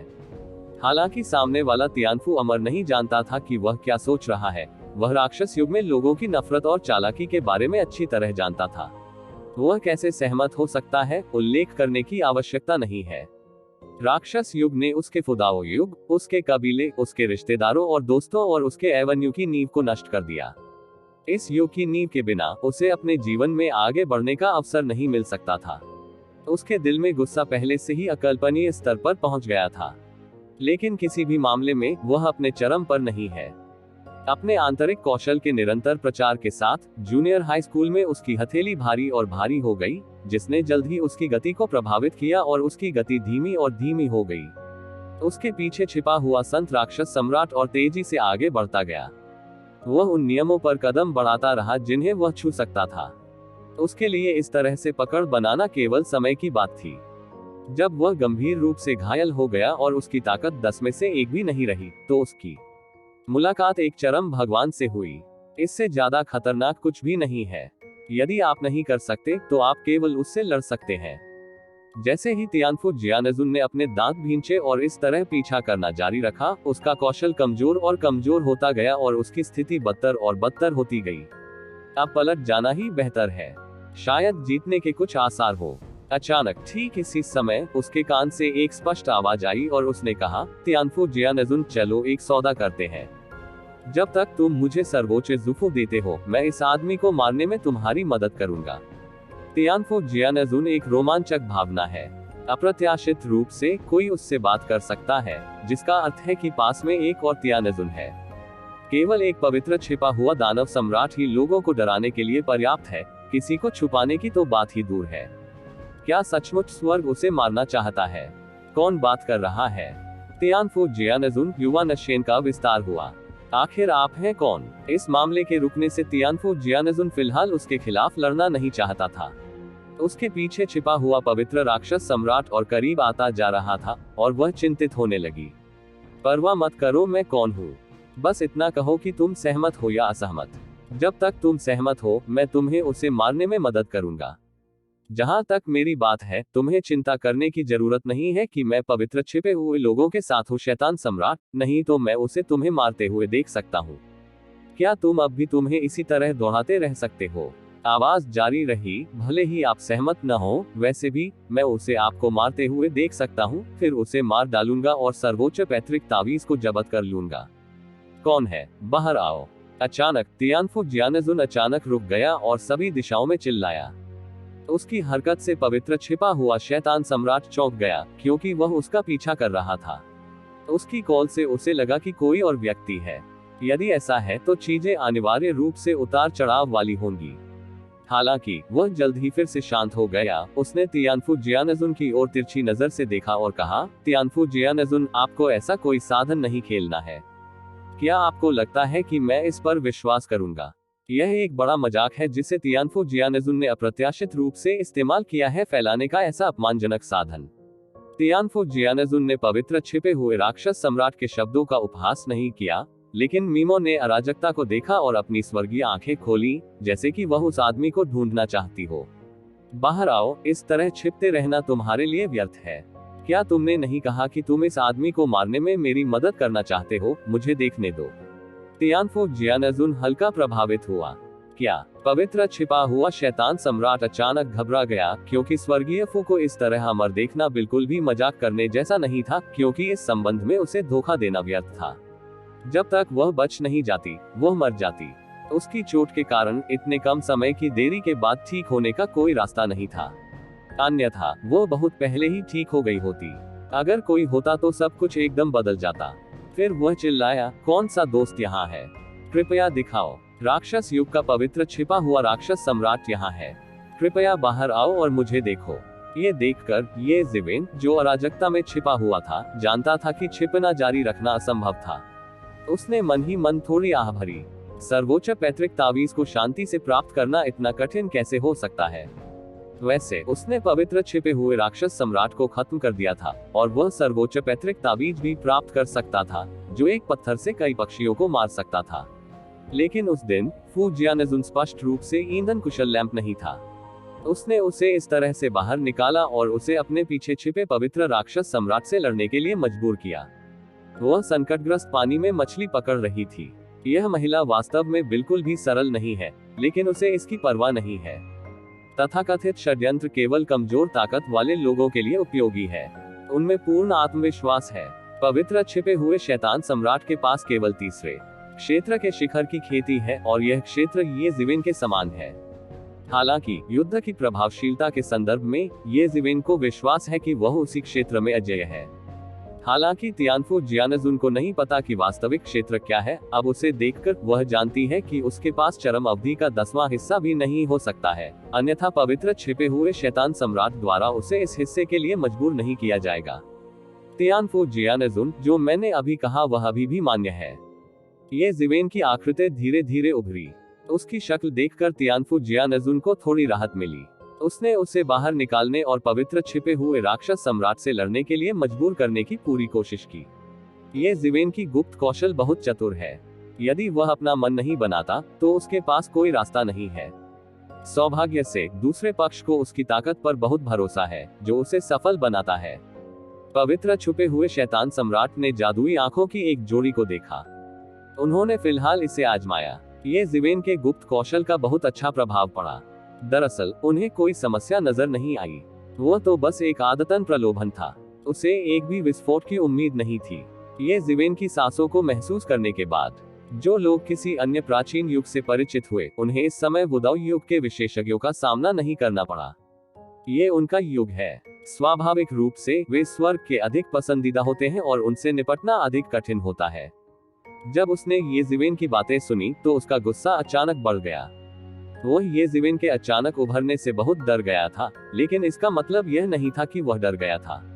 वह बेहतर जानता था कि सर्वोच्च पैतृक तावीज क्या दर्शाता है, और वह हार नहीं मान सकता था। ये जिवेन ने अपनी आंखें पवित्र छिपे हुए राक्षस सम्राट पर बिल्कुल नहीं डाली, लेकिन सीधे स्वर्गीय रून अमर एवेन्यू पर देखा। तियानफू जियानजुन, आप चाहते हैं मुझे बाहर ले जाने के लिए? अब मैं बाहर आ गया हूँ। मुझे आपसे एक और प्रश्न पूछना है। क्या आप सर्वोच्च पूर्वज फू को सौंपना चाहते हैं? मैं पवित्र छिपे हुए राक्षस सम्राट को मारने में आपकी मदद करूंगा, अन्यथा मैं दोनों को मार डालूंगा। आप अपने प्राचीन युग के प्रति सृष्टि के देवता के दृष्टिकोण को भी जानते हैं। एक को मारना एक महान उपलब्धि है, दो को काटना तो दूर की बात है, विशेषकर आप महान गुरु। मुझे एक और को मारने में कोई आपत्ति नहीं है। स्वर्गीय ताबीज महसूस कर सकता है ये। हालांकि ये जिवेन के शब्द उदासीन हैं, शब्दों में इच्छा का उल्लंघन नहीं किया जा सकता है। यदि आप सर्वोच्च पूर्वज का ताबीज नहीं सौंपेंगे तो मुझे डर है कि आपका जीवन खतरे में है। वह अत्यधिक उत्पीड़ित महसूस करने के अलावा कुछ नहीं कर सकी और उसने सोचा कि वुदाऊ युग नष्ट हो गया है। कुछ देर के लिए उसका दिल उदास हो गया और उसकी आंखें लाल हो गईं। अचानक उसने कहा, ठीक है, आप पहले उसे मारने में मेरी मदद करें और मुझसे एक और चीज का वादा करें। जब तक आप वादा करते हैं, मैं आपको सर्वोच्च पूर्वज फूफू दूंगी, अन्यथा भले ही मैं अपने दांत काटूं और फट जाऊं, मैं जीत जाऊंगी। मैं तुम्हें एक अवसर दूंगा। ठीक है, खुश रहो। एक सज्जन व्यक्ति का शब्द एक चाबुक है। मैं पहले इस आदमी से छुटकारा पाऊंगा जो रास्ते में है। ये जिवेन ने आखिरकार पवित्र छिपे हुए शैतान सम्राट की ओर देखा। इस समय पवित्र छिपे हुए शैतान सम्राट का अस्तित्व कोई मूल्य नहीं था। उसने भविष्य की परेशानियों को खत्म करने के लिए इसे मार डाला। वुदाऊ युग का आदमी। पवित्र छिपे हुए शैतान सम्राट की आंखें उदासीन थी। उसने एक लंबा कटा हुआ चाकू पकड़ रखा था और ये जिवेन को घूर रहा था। ये जिवेन के शब्दों ने उसे पूरी तरह से क्रोधित कर दिया है। उसके शरीर पर काले पपड़ी तारे की नदी के समान चमकदार रोशनी बिखेर रहे थे। उसकी आंखें ब्लेड की तरह ठंडी और ठंडी थी। उसके हाथ में लंबे चाकू की हल्की सी लहर के साथ ये सामान्य लग रहा था, लेकिन इसने सीधे ब्रह्मांड को काट दिया और चाकू पथ की एक लंबी नदी काट दी, जो स्टार नदी जितनी लंबी थी।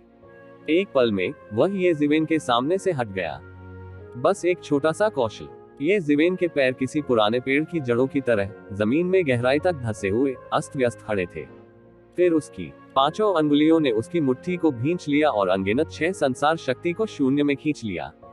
बियान जियाओयू द्वारा प्रदर्शित 6 संसार मुट्ठी की तुलना में ये जिवेन का प्रदर्शन, चाहे सूक्ष्म हो या शक्तिशाली, 100 गुना से भी अधिक था। बूम! ये जिवेन ने अपनी मुट्ठी सीधे कटे हुए लंबे चाकू पर मारी और तुरंत सबसे तेज रोशनी से टकरा गया। ये रोशनियां सीधे तौर पर अराजकता को दूर कर देती है। स्वर्ग और पृथ्वी फट गए। सारी अराजकता हिंसक गुफाओं में थी। भारी अराजकता में भी ऐसे हमले को झेलना मुश्किल था। इस प्रकार की अपूर्व शक्ति अद्भुत है। हालांकि कोई अन्य श्रोता नहीं है, फिर भी उन अराजक प्राणियों ने इसे महसूस किया है। उनमें से कई तुरंत तैरकर दूर चले गए और उनमें से अधिकांश अपनी जगह पर कांपने लगे, जैसे कि भगवान क्रोधित थे। ऐसी ही है तियानजुन की लड़ाई। कोई भी युद्ध अनंत काल का चित्रण कर सकता है और इतिहास की किताबों में एक किंवदंती बन सकता है। मैं ये कहने का साहस करता हूँ कि मैं एक छोटा सा कौशल हूँ। पवित्र छिपे हुए राक्षस सम्राट ने फिर से गोली चलाई और उसके हाथ में मौजूद लंबा चाकू अंतहीन रोशनी में फूट गया। उनमें से प्रत्येक एक अद्भुत चाकू में बदल गया, एक लटकती हुई आकाशगंगा में बदल गया और उसे दबा दिया गया। आसमान के विपरीत इसका मतलब वाकई डरावना है। मुझे डर है कि यह सृष्टि के ईश्वर के समान क्षेत्र के विशेषज्ञों से भी अधिक भयानक है, क्योंकि दायरा एक ही हो सकता है, लेकिन उसकी तुलना उस आतंकवादी गुरु से की जाती है जिसने स्वर्ग और पृथ्वी के पतन का अनुभव किया है। उनकी खेती के वर्ष अभी भी पर्याप्त नहीं है। ये भयानक है कि यह चाकू ब्रह्मांड को विभाजित कर सकता है। ये ज़िवेन स्थिर खड़ा रहा। पवित्र गुप्त राक्षस सम्राट सचमुच भयानक था। यदि आप उसे उसी दायरे में मारना चाहते हैं। ये लगभग बहुत कठिन था, लेकिन उसने बिल्कुल भी चिंता नहीं की। ब्लेड ने उसे ढंक दिया और उसके चारों ओर सब कुछ टूट गया। यह अराजकता थी, दुनिया का विकास हुआ और फिर अराजकता की ओर लौट आया। इसमें जीवन और मृत्यु का गूढ़ अर्थ उभर आया और ऊपर की सांसें छलक उठी। आप अंदाजा लगा सकते हैं कि दोनों के बीच टक्कर कितनी भयानक होगी।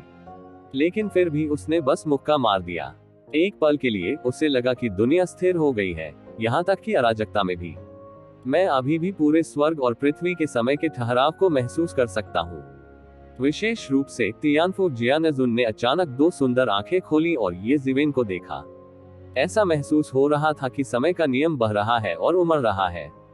उन्होंने समय के नियम को इतनी अद्भुत सीमा तक समझ लिया था कि यह अराजकता को प्रभावित कर सकता था। वहाँ सब कुछ अस्त व्यस्त है, लेकिन कुछ भी नहीं है, इसलिए इस मामले में समय को प्रभावित करना लगभग असंभव है। पवित्र गुप्त दानव सम्राट की तलवार भी भयानक है, 10 करोड़ के साथ। इस ताव को वास्तव में उनके द्वारा अत्यंत गहन स्तर तक समझा गया है, इसलिए इसे इस तरह प्रदर्शित किया जाता है जैसे प्रशिक्षण के हजारों टुकड़े सितारों में बदल गए और अचानक गिर गए और दुनिया नष्ट हो गई। लेकिन ये सब रुका हुआ है। ऐसा लगता है कि इस मुट्ठी के सामने पूरी समय रेखा बिल्कुल ठहर सी गई है। जहां यह मुट्ठी गुजरती है, चाकू क्यूई जो तारों की नदी की तरह विभाजित हो जाता है, एक के बाद एक विस्फोट करता है। ये बिल्कुल भी प्रतिद्वंद्वी नहीं है। बूम बूम, अंतहीन विस्फोट से चारों ओर अराजकता फैल गई। ये भयानक है कि अराजकता भी नष्ट हो गई है और शून्य हो गई है। लगातार दो कृपाण एक दूसरे की बिल्कुल भी मदद नहीं कर सकते और पवित्र छिपे हुए शैतान सम्राट को इसके बारे में पता है। उसके सामने वाले व्यक्ति को उकसाना वास्तव में आसान नहीं है। हालांकि उसने वास्तव में इसे दिल पर नहीं लिया, क्योंकि वह भी बहुत मजबूत था। उसने अपने हाथ में लंबे कटे हुए चाकू को घुमाया, अराजकता को कुचल दिया, एक बेहद भयानक चिल्लाया और सीधे ठंडे और निर्दयी ये ज़िवेन के चेहरे पर चढ़ गया। जाहिर है वह बेहद घमंडी भी है। उसके हाथ में कटा हुआ लंबा चाकू किसी भी मजबूत दुश्मन को मार सकता है।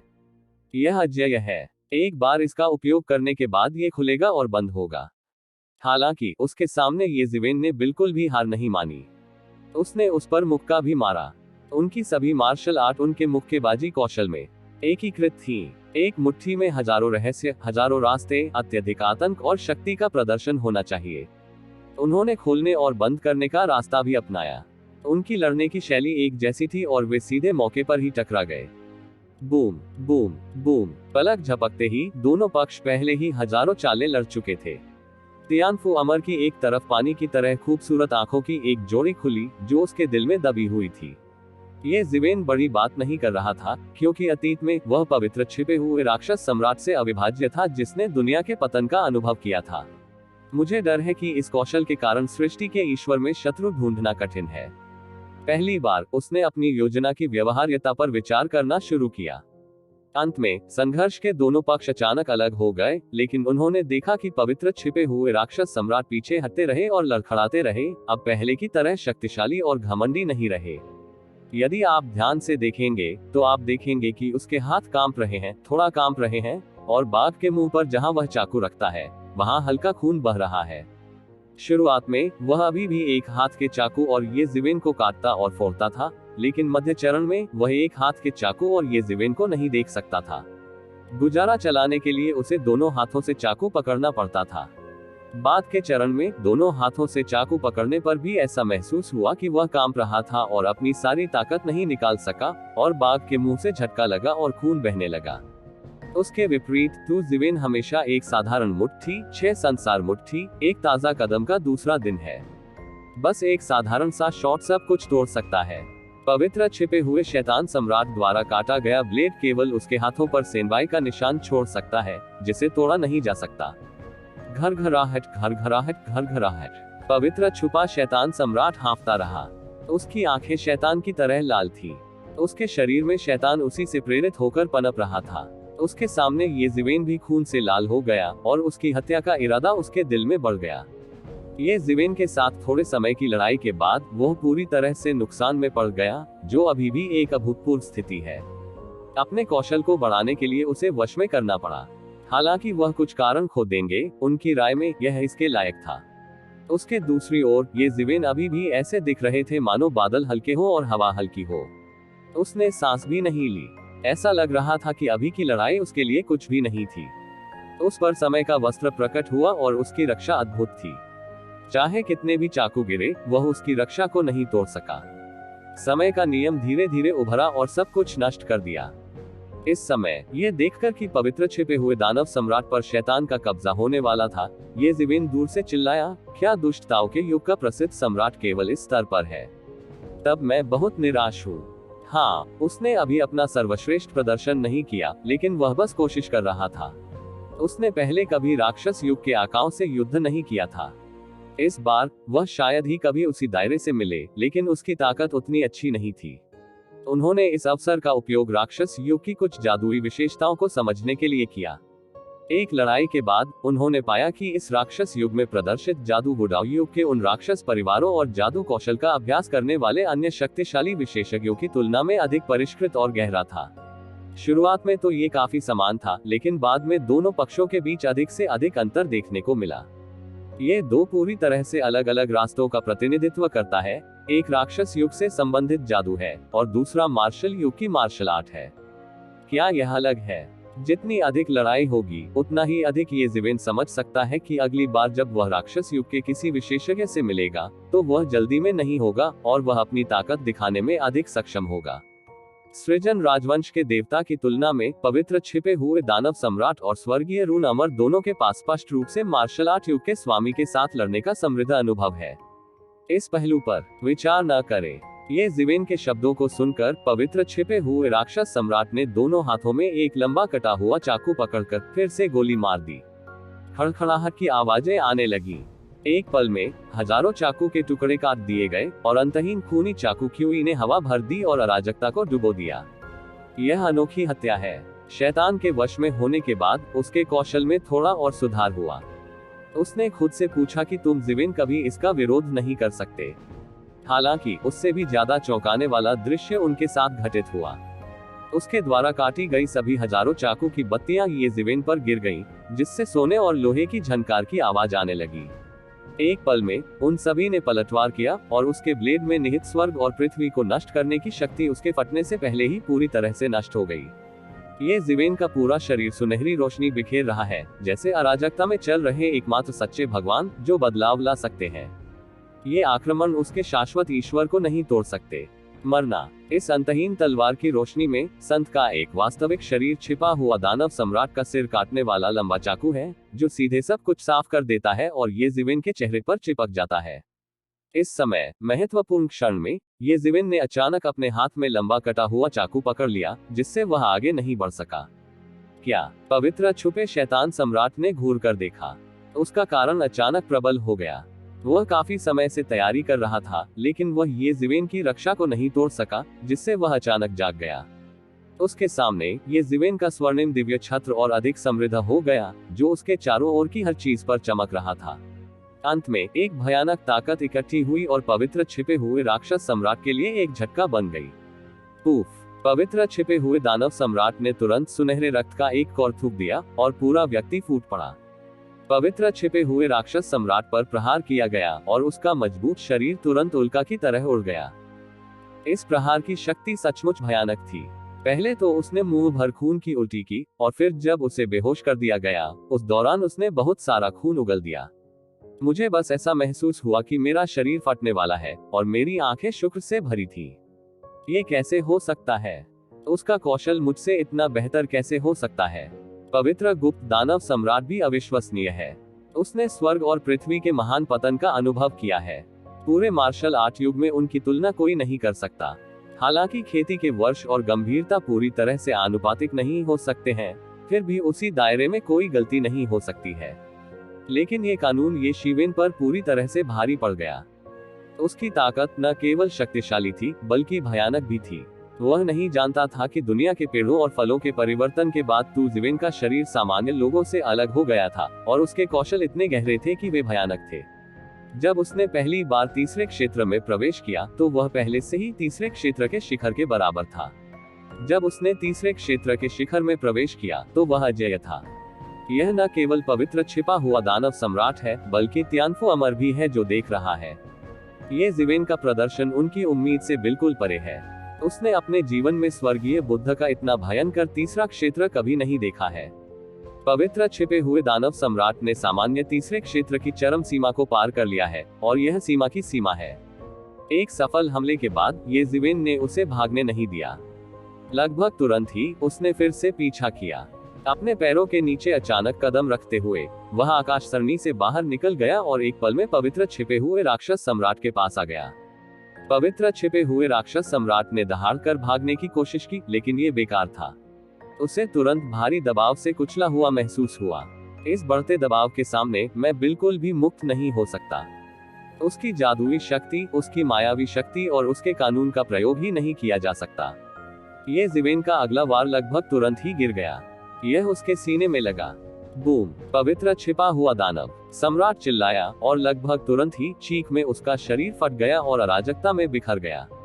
इस बार उसे ये ज़िवेन के उसे मारने के दृढ़ संकल्प और ताकत पर कोई संदेह नहीं होगा। उसका फटा हुआ मांस तेजी से इकट्ठा हुआ और पागलों की तरह दूर तक भाग गया। तुम ज़िवेन अपनी इच्छा कैसे प्राप्त कर सकते हो? मौके पर एक मुक्का मारो और उस पर जोरदार बमबारी करो। टकराना। पवित्र छिपे हुए राक्षस सम्राट, जिसने अभी अभी अपना मांस इकट्ठा किया था, को मौके पर ही टुकड़े टुकड़े कर दिया गया। इस बार उसका युवानशीन कमजोर हो गया। उसने सीधे उसका मांस और खून जला दिया और एक भयानक जादू का आशीर्वाद दिया। इस जादू के संरक्षण में उसका युवानशीन उसके शरीर से अलग हो गया और दूर भाग गया। मरना, ये ज़िवेन ने बस ठंडे स्वर में कहा। उसे पता ही नहीं चला कि कब उसके हाथ में एक अतिरिक्त लंबा धनुष था, जो ऊर्जा से बना था। नियम यह है कि लंबा तीर स्वचालित रूप से आकार लेता है और फिर अचानक निकल जाता है। बूम! दूरी में जादू में छिपे हुए पवित्र दानव सम्राट के युवान भगवान चिल्लाए।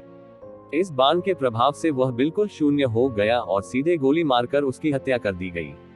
पवित्र छिपे हुए राक्षस सम्राट को मारने के बाद तियानफू अमर की ओर चलते हुए ये ज़िवेन ने तुरंत उसका मांस लिया और विश्व वृक्ष के फल को उत्प्रेरित करने के लिए उसे विश्व वृक्ष पर डाल दिया। उन्होंने कहा, अब आप सर्वोच्च पैतृक ताबीज सौंप सकते हैं। शानदार जीत की गति के साथ आए ये ज़िवेन के सामने तियानफू जियानजुन ने फिर भी कोई चाल नहीं खेली। अभी अभी की लड़ाई से उसे पूरी तरह समझ में आ गया था। ये ज़िवेन की ताकत के साथ उसे मारने के लिए वास्तव में कोई प्रयास नहीं करना पड़ता है। आखिरकार वह शिखर तो है ही नहीं। तियानफू जियानजुन ने थोड़ा सिर हिलाया, फिर अपना हाथ घुमाया और एक रून दिखाई दिया जो जेड था। ये लगभग पारदर्शी है। इसमें प्राचीन और सरल कानूनों के कई अंश दर्शाए गए हैं जिन्हें ये ज़िवेन नहीं समझ सकते। ये बेहद रहस्यमय है, यहाँ तक कि ये ज़िवेन भी महसूस कर सकते हैं कि इसमें तियानजुन के स्तर से कहीं अधिक आतंकवादी ताकतें शामिल हैं। वर्तमान में ये पुष्टि की जा सकती है कि तियानफू जियानजुन ने उसे धोखा नहीं दिया। ये सर्वोच्च पैतृक तावीज है, ये ज़िवेन ने कहा। हाँ, ये हमारे रून युग की नींव है। सर्वोच्च पूर्वज रून हमारे रून युग की दुनिया को बनाए रखने की नींव भी है। अगर मैं इस बार राक्षस युग से नहीं टूटा होता तो मैं भाग नहीं पाता इसके साथ जल्दी में। तियानफू जियानजुन रोड, क्या ये वह संसार है जिसने एक युग कायम रखा? ये ज़िवेन को गुप्त रूप से आश्चर्य हुआ, क्योंकि वह ये भी जानता था कि वे प्राचीन युग सीधे अराजकता में नहीं रह सकते थे। न ही उन्होंने खुद को बचाने के लिए शहरों का निर्माण किया था, लेकिन उनके पास अपना स्वर्ग और पृथ्वी थी। जब वे स्वर्ग और पृथ्वी के नायक थे, तो उन्होंने महान विनाश का अनुभव किया, और टूटे हुए स्वर्ग और पृथ्वी से चुने गए एक टुकड़े ने इन टूटे हुए स्वर्ग और पृथ्वी में काम किया, इसलिए यह उनका मूल स्थान भी है। एक बार यह टूट गया तो परिणाम अकल्पनीय होंगे और संपूर्ण युग सभ्यता नष्ट हो जाएगी। अगर कोई बच भी सके तो बेकार है। जब वास्तव में दुनिया के फिर से विस्फोट की बारी है, तो उसकी रक्षा कौन कर सकता है? अराजकता में छोटे स्वर्ग और पृथ्वी की सुरक्षा के बिना हम स्वर्ग और पृथ्वी के पतन से कैसे बच सकते हैं? ये नामुमकिन है। अतः ये कल्पना की जा सकती है कि यह छोटा सा संसार पूरे युग के लिए कितना महत्वपूर्ण है, और यह परम पूर्वज तावीज वास्तव में एक छोटे से संसार का संचालन बनाए रखता है। ये कितना जादुई है इसका अंदाजा लगाया जा सकता है। हाँ, वह हमारे फूजू बड़े मानव शरीर में पैदा हुआ था। वर्षों से हमने फूदाऊ युग के संचालन को बनाए रखने के लिए इस पर भरोसा किया है। हालांकि हमने अंत में राक्षस युग से टूटने की उम्मीद नहीं की थी। तियानफू जियानजुन के चेहरे पर गहरी नफरत के भाव झलक रहे थे। फूजू, ये बहुत शक्तिशाली होना चाहिए। ये जिवेन की आंखों में हल्की सी चमक आ गई। ताओ के पूर्वज उसकी शक्ति से डरते थे, जो अकल्पनीय था। ये भगवान फू जू की शक्ति है। मुझे इसे इस तरह से कहना चाहिए, ये वुडाओ युग में आपके सृजन के देवता के समान अस्तित्व का स्तर है। तियानफू जियानजुन ने कहा, अप्रत्याशित रूप से मनुष्य और सृष्टि के ईश्वर के बीच अस्तित्व का एक स्तर है। ये जिवेन चौंक गया और बोला, सृष्टि के प्रभु का अस्तित्व किस प्रकार का है? इसे सृष्टि के राजवंश के प्रथम विशेषज्ञ के रूप में मान्यता प्राप्त है। कोई भी यह कहने का साहस नहीं कर सकता कि उसकी तुलना सृष्टि के प्रभु से की जा सकती है। इससे कोई फर्क नहीं पड़ता कि सृष्टि का अहंकारी भगवान या आउटलैंड का विद्रोही भगवान, उन्हें इस नाम के तहत अपना अहंकारी सिर झुका लेना चाहिए। आपको एक नवागंतुक होना चाहिए जिसे थोड़े समय के लिए स्वर्ग में पदोन्नत किया गया हो। तियानफू जियानजुन ने अचानक पूछा। ये जिवेन ने सिर हिलाया और कुछ भी महसूस नहीं किया। स्वाभाविक रूप से वह जानता था कि अगर उसे समझ नहीं आता है तो उसे सवाल पूछने में शर्म नहीं करनी चाहिए। हमेशा खुले दिमाग वाला और सीखने के लिए उत्सुक रहना चाहिए, ताकि प्रगति के लिए प्रेरक शक्ति को हमेशा बनाए रखा जा सके। ये सही है, इसलिए आप भाग्य के स्वर्गीय राजाओं के अस्तित्व को नहीं जानते हैं। इस स्तर का अस्तित्व हर युग में स्तंभ के समान है, लेकिन हर युग का जन्म नहीं हो सकता है। ऐसा कोई युग नहीं है जिसमें ऐसा हो विशेषज्ञों के स्तर का जन्म हो सकता है। पतन के बाद कुछ भी नहीं बचेगा, और यहाँ तक कि कई लोग अभी सभ्यता में विकसित हुए हैं चरम पर। स्वर्ग के रास्ते ने उनके लिए अपनी सुरक्षा को कमजोर कर दिया। सभ्यता प्राचीन युग से नष्ट हो गई। अंतर इस स्तर पर केवल विशेषज्ञों के बीच है। तियानफू जियानजुन रोड, आपका युग बहुत भाग्यशाली है कि सृष्टि के देवता जैसे तियानजोव जादूगरों का अस्तित्व है। जब आपकी सभ्यता अभी विकसित होना शुरू हुई है तो यह अभूतपूर्व और भविष्य के दायरे में पहुंच गई है। बाद में वह अराजकता की गहराई में आया और निर्माण किया आपके युग की शांति सुनिश्चित करने के लिए वर्तमान मार्शल युग की रक्षा पंक्ति, जिसमें आपके युग से जुड़े अनगिनत संसार भी शामिल है। अन्यथा क्या आपको लगता है कि आपकी रक्षा पंक्ति यहाँ बनाई जा सकती है? इसे अनगिनत प्राचीन युगों से लड़ना चाहिए। अंत में यह अत्यंत भीषण युद्ध में खड़ा हो सकता है और उस स्तर के विशेषज्ञों का एक युग तैयार कर सकता है। अंततः ये जीवित रह सकता है। जो पैदा नहीं हो सकता वह नष्ट हो जाएगा। जीवित रहना या नष्ट होना एक व्यक्ति पर निर्भर करता है। ये जिवेन आश्चर्यचकित था। उसने सुना था कि पहले कुछ प्राचीन युग नष्ट हो गए थे, लेकिन वह नहीं जानता था कि इसमें ईश्वर के स्तर पर विशेषज्ञों का संघर्ष भी शामिल था। किसी युग की समृद्धि या विनाश उस स्तर के विशेषज्ञों के अस्तित्व पर निर्भर करता है। लेकिन इससे ये जिवेन को और भी जलन होने लगी। फू जू एक शक्तिशाली व्यक्ति है, और जिस सर्वोच्च पूर्वज फू को उन्होंने पीछे छोड़ा है वह स्वाभाविक रूप से बेहद कीमती है। लेकिन अगर आपके युग में ऐसे शक्तिशाली लोग थे तो उन्हें कैसे पकड़ा जा सकता था? ये जिवेन ने पूछा। तियानफू जियानजुन का चेहरा एक कड़वी मुस्कान दिखाने में मदद नहीं कर सका। उन्होंने कहा, आखिरी स्वर्ग और पृथ्वी के फटने से पहले ही भगवान फू जू गायब हो गए थे और चले गए थे, क्योंकि भगवान फू जू की सुरक्षा के बिना हमारे फुदाओ युग को भारी नुकसान हुआ था। अंतिम स्वर्ग और पृथ्वी फट गए। यदि कोई सर्वोच्च पूर्वज फू नहीं होता तो मुझे डर है कि यह बहुत पहले ही नष्ट हो गया होता, लेकिन अब तक इसका समर्थन नहीं किया गया है और अंततः राक्षस युग द्वारा नष्ट कर दिया गया। लेकिन आप मुझे इतनी महत्वपूर्ण चीज देने को तैयार है। ये जिवेन ने अचानक अपने चेहरे पर कुछ चंचल मुस्कान दिखाए। आपने अभी कहा कि अगर मैं सर्वोच्च पैतृक ताबीज प्राप्त करना चाहता हूँ तो मुझे आपको शर्तों का वादा करना होगा। शर्तें क्या हैं? तब केवल एक ही है। मैं चाहता हूँ कि आप राक्षस युग को नष्ट करने में मेरी मदद करें। तियानफू जियानजुन रोड, क्या राक्षस युग को मार डालो? तुम मेरे साथ खेल रहे हो? क्या तुम्हें लगता है कि मेरी ताकत से राक्षस युग को मारना संभव है? ये जिवेन का चेहरा अचानक ठंडा हो गया। उसे लगा कि महिला उसके साथ खेल रही है। यद्यपि वह अहंकारी था, परंतु वह इतना अहंकारी नहीं था कि अपनी शक्ति से कई युगों को स्तब्ध करने वाले राक्षस युग को नष्ट कर सके। चिंता मत करो, मैं उतना बचकाना नहीं हूँ। मैंने नहीं सोचा था कि तुम उसे अभी मार सकते हो। सुप्रीम ज़ूफू की मदद से तुम धीरे धीरे अभ्यास नहीं कर सकते। देर सबेर तुम धरती को हिला देने वाला अस्तित्व बन जाओगे, और सृष्टि के देवता और भगवान फूजू के स्तर को प्राप्त करना भी असंभव नहीं है। उस समय मैं आपसे फुदाओ युग का बदला लेने के लिए राक्षस युग को मारने में मेरी मदद करने के लिए कहूंगा। तियानफू जियानजुन ने अपनी सुंदरता पर बहुत गंभीरता से कहा। चेहरा एक आतंक गुरु के रूप में जिसने स्वर्ग और पृथ्वी के पतन का अनुभव किया है, तियानफो जियानजुन स्वाभाविक रूप से मूर्ख नहीं है, न ही वह पूरी तरह से अपना दिमाग खोने के लिए नफरत से प्रेरित हुई है। यदि तू जिवेन अब बदला लेना चाहता है तो यह निस्संदेह एक मंटिस है। सफल होना असंभव है। अगर मैं वास्तव में उस स्तर तक पहुंच गया तो मैं आपके लिए अपनी इच्छा पूरी कर सकता हूं, लेकिन चूंकि सर्वोच्च पैतृक तावीज इतना शक्तिशाली है तो आप इसका उपयोग स्वयं क्यों नहीं करते। ये जिवेन अभी भी बहुत भ्रमित थी। ये जिवेन के लिए बुरे युग को खत्म करने के स्वाभाविक रूप से कई लाभ हैं। इस बात का जिक्र नहीं है कि बुरे युग से लेकर मार्शल युग तक का खतरा हटा लिया गया है, अनगिनत अन्य लाभ भी हैं। यदि वह अपने उद्देश्य का उल्लंघन नहीं करना चाहता तो अंततः वह सहमत हो जाएगा। क्या आपको लगता है कि अगर मैं सर्वोच्च पैतृक ताबीज अपने साथ ले जाऊं तो वास्तव में मुझे कौन जाने देगा। यदि आप कहते हैं कि मैं भाग जाता हूं तो मैं कहां बच सकता हूं। भले ही मैं अनगिनत वर्षों तक अराजकता में भटक सकता हूँ, एक बार दुनिया टूट जाएगी, मैं मर जाऊंगा, क्या फायदा। इसके अलावा मेरे पीछे एक युग के मानव और भौतिक संसाधनों के बिना मुझे सर्वोच्च पैतृक ताबीज से कोई मतलब नहीं है। मुझे खेती की कई शर्तों पर आपकी याद आती है, ये भी बहुत स्पष्ट है। वहां था तियानफो जियानजुन के चेहरे पर एक कड़वी मुस्कान। यदि वह कर सकती थी तो वह कोरस गाने को तैयार थी, इसलिए उसने सर्वोच्च जुफू को सौंप दिया। अभी जब ये जिवेन ने पवित्र छिपे हुए शैतान सम्राट के खिलाफ लड़ाई लड़ी तो उसने भागने का विकल्प नहीं चुना। आखिरकार उसने रुकने का फैसला किया। वह तो बस जुआ खेलना चाहती थी और ऐसे ही घूमती रहना चाहती थी। जब दुनिया फट जाएगी तो वह सचमुच एक मृत अंत बन जाएगी। यदि आप किसी महान शक्ति की शरण लेते हैं तो आपको सर्वोच्च पैतृक ताबीज सौंपना होगा, लेकिन आप इसमें मदद नहीं कर सकते, कोई शर्त रखना तो दूर, यह असंभव है। यही कारण है कि उसने अंततः ये जिवेन के साथ सहयोग करना चुना। बेशक शुरुआत में ये जिवेन ने सीधे तौर पर लूटना नहीं चुना, बल्कि अपना कमरा छोड़ दिया, जिससे उसे ये जिवेन के बारे में अच्छा महसूस हुआ। ठीक है, मुझे पता है कि तुम्हारे दिल में अभी भी संदेह है।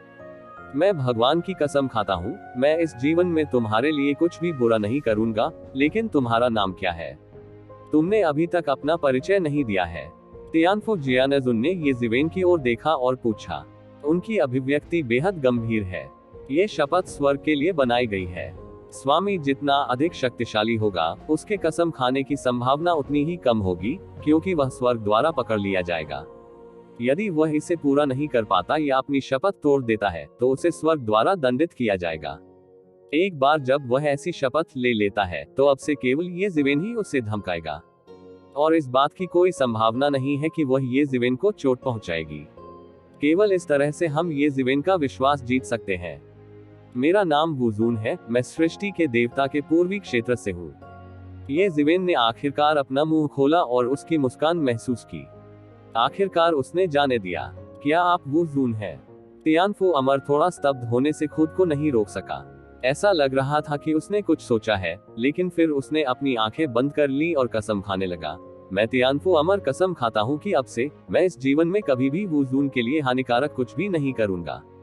अगर मैं इस शपथ को तोड़ता हूँ तो मैं मरने को तैयार हूँ। खुद को दफनाने के लिए कोई जगह नहीं है। अफरा तफरी में अचानक गड़गड़ाहट का विस्फोट हुआ, जो स्वर्ग द्वारा शपथ की मान्यता थी। यदि उसने शपथ का उल्लंघन किया तो स्वर्ग उसे शुद्ध कर देगा।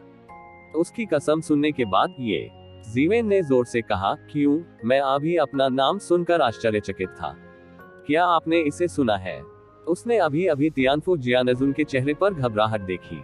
कुछ तो होगा, अन्यथा कब नहीं।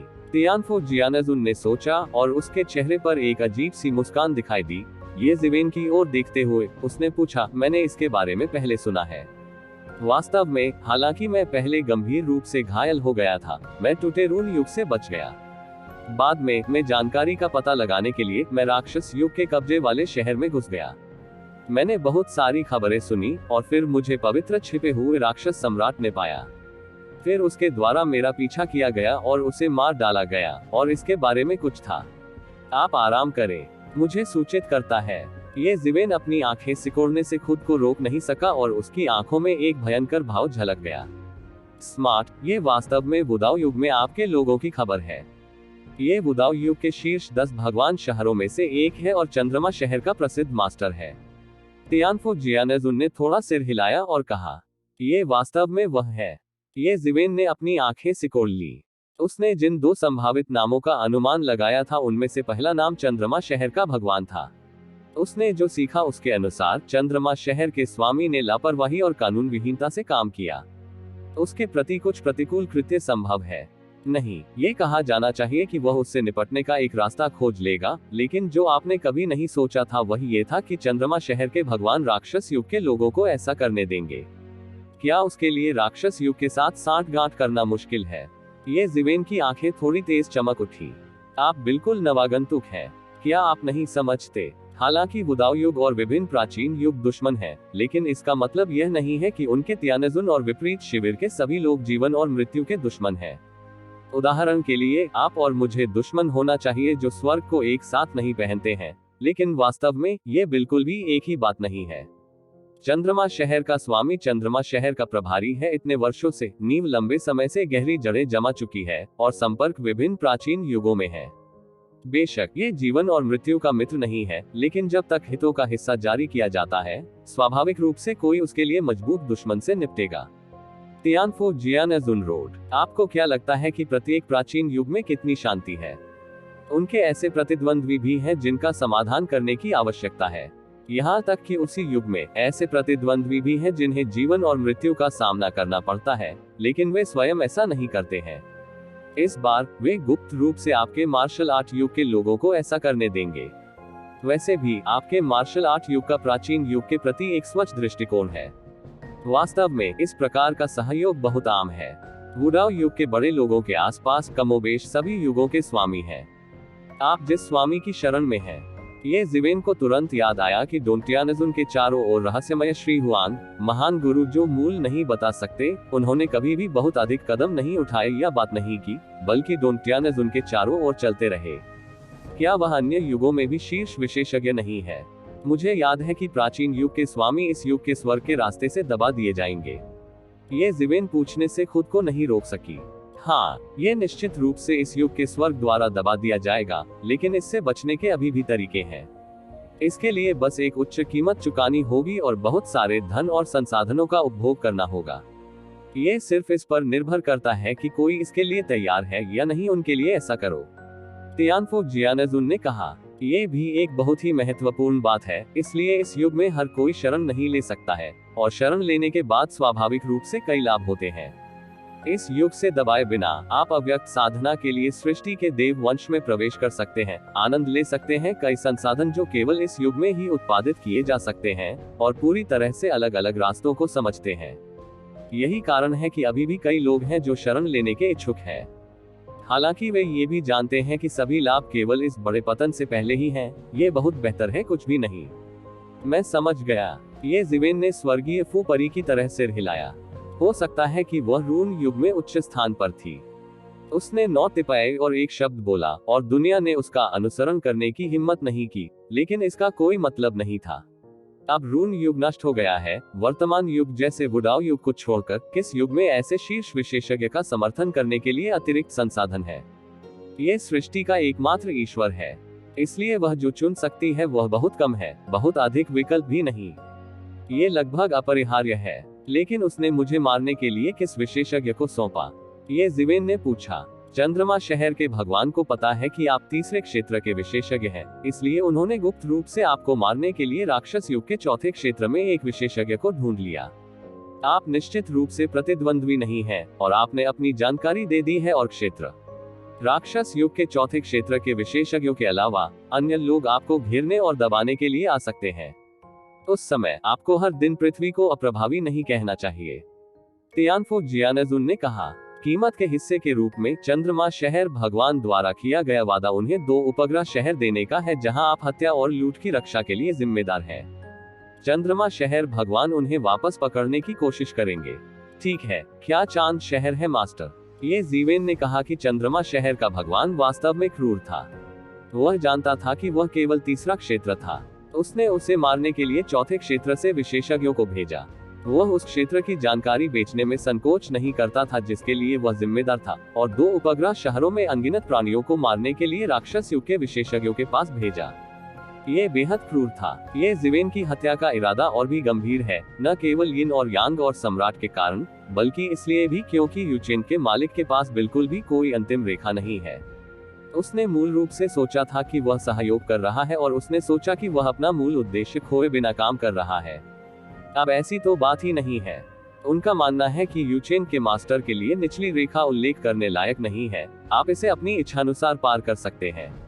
इसमें कोई आश्चर्य नहीं कि डोंग टियानजुन और अन्य लोगों ने इस पर रोक लगा दी और मौके पर अपराध करने के लिए नहीं कहा, क्योंकि डोंग टियानजुन और अन्य सभी जानते हैं कि यूचेन के सिटी मास्टर को चिंतित होने के लिए मजबूर किया गया है और वह वास्तव में कुछ भी कर सकता है। हालांकि ठीक इसी वजह से यह और भी अधिक घृणित है। डोंग टियानजुन ने उसे पहले सावधान रहने की याद दिलाई। बकवास करने की बजाय ये बात बिल्कुल सच है। मेरा पीछा किया गया और मुझे मार डाला गया क्योंकि मैं गलती से उनकी साजिश में भाग गया था। तियानफो जियानजुन ने अपना मुंह खोला और ये जिवेन की ओर देखा। बेहतर होगा कि आप जल्दी तैयारी करें, अंत में उनसे न हारे। यहाँ तक कि सर्वोच्च पैतृक ताबीज भी उनके हाथों में पड़ जाता है। मैं चाहता हूँ कि आप बदला लेने और राक्षस युग को नष्ट करने में मदद करें। चिंता मत करो, मुझे यकीन है इस बार उन्हें कोई वापसी नहीं मिलेगी। ये जिवेन ने अपनी मुठ्ठियां भींच ली और उसकी आंखें जोर से चमक उठी।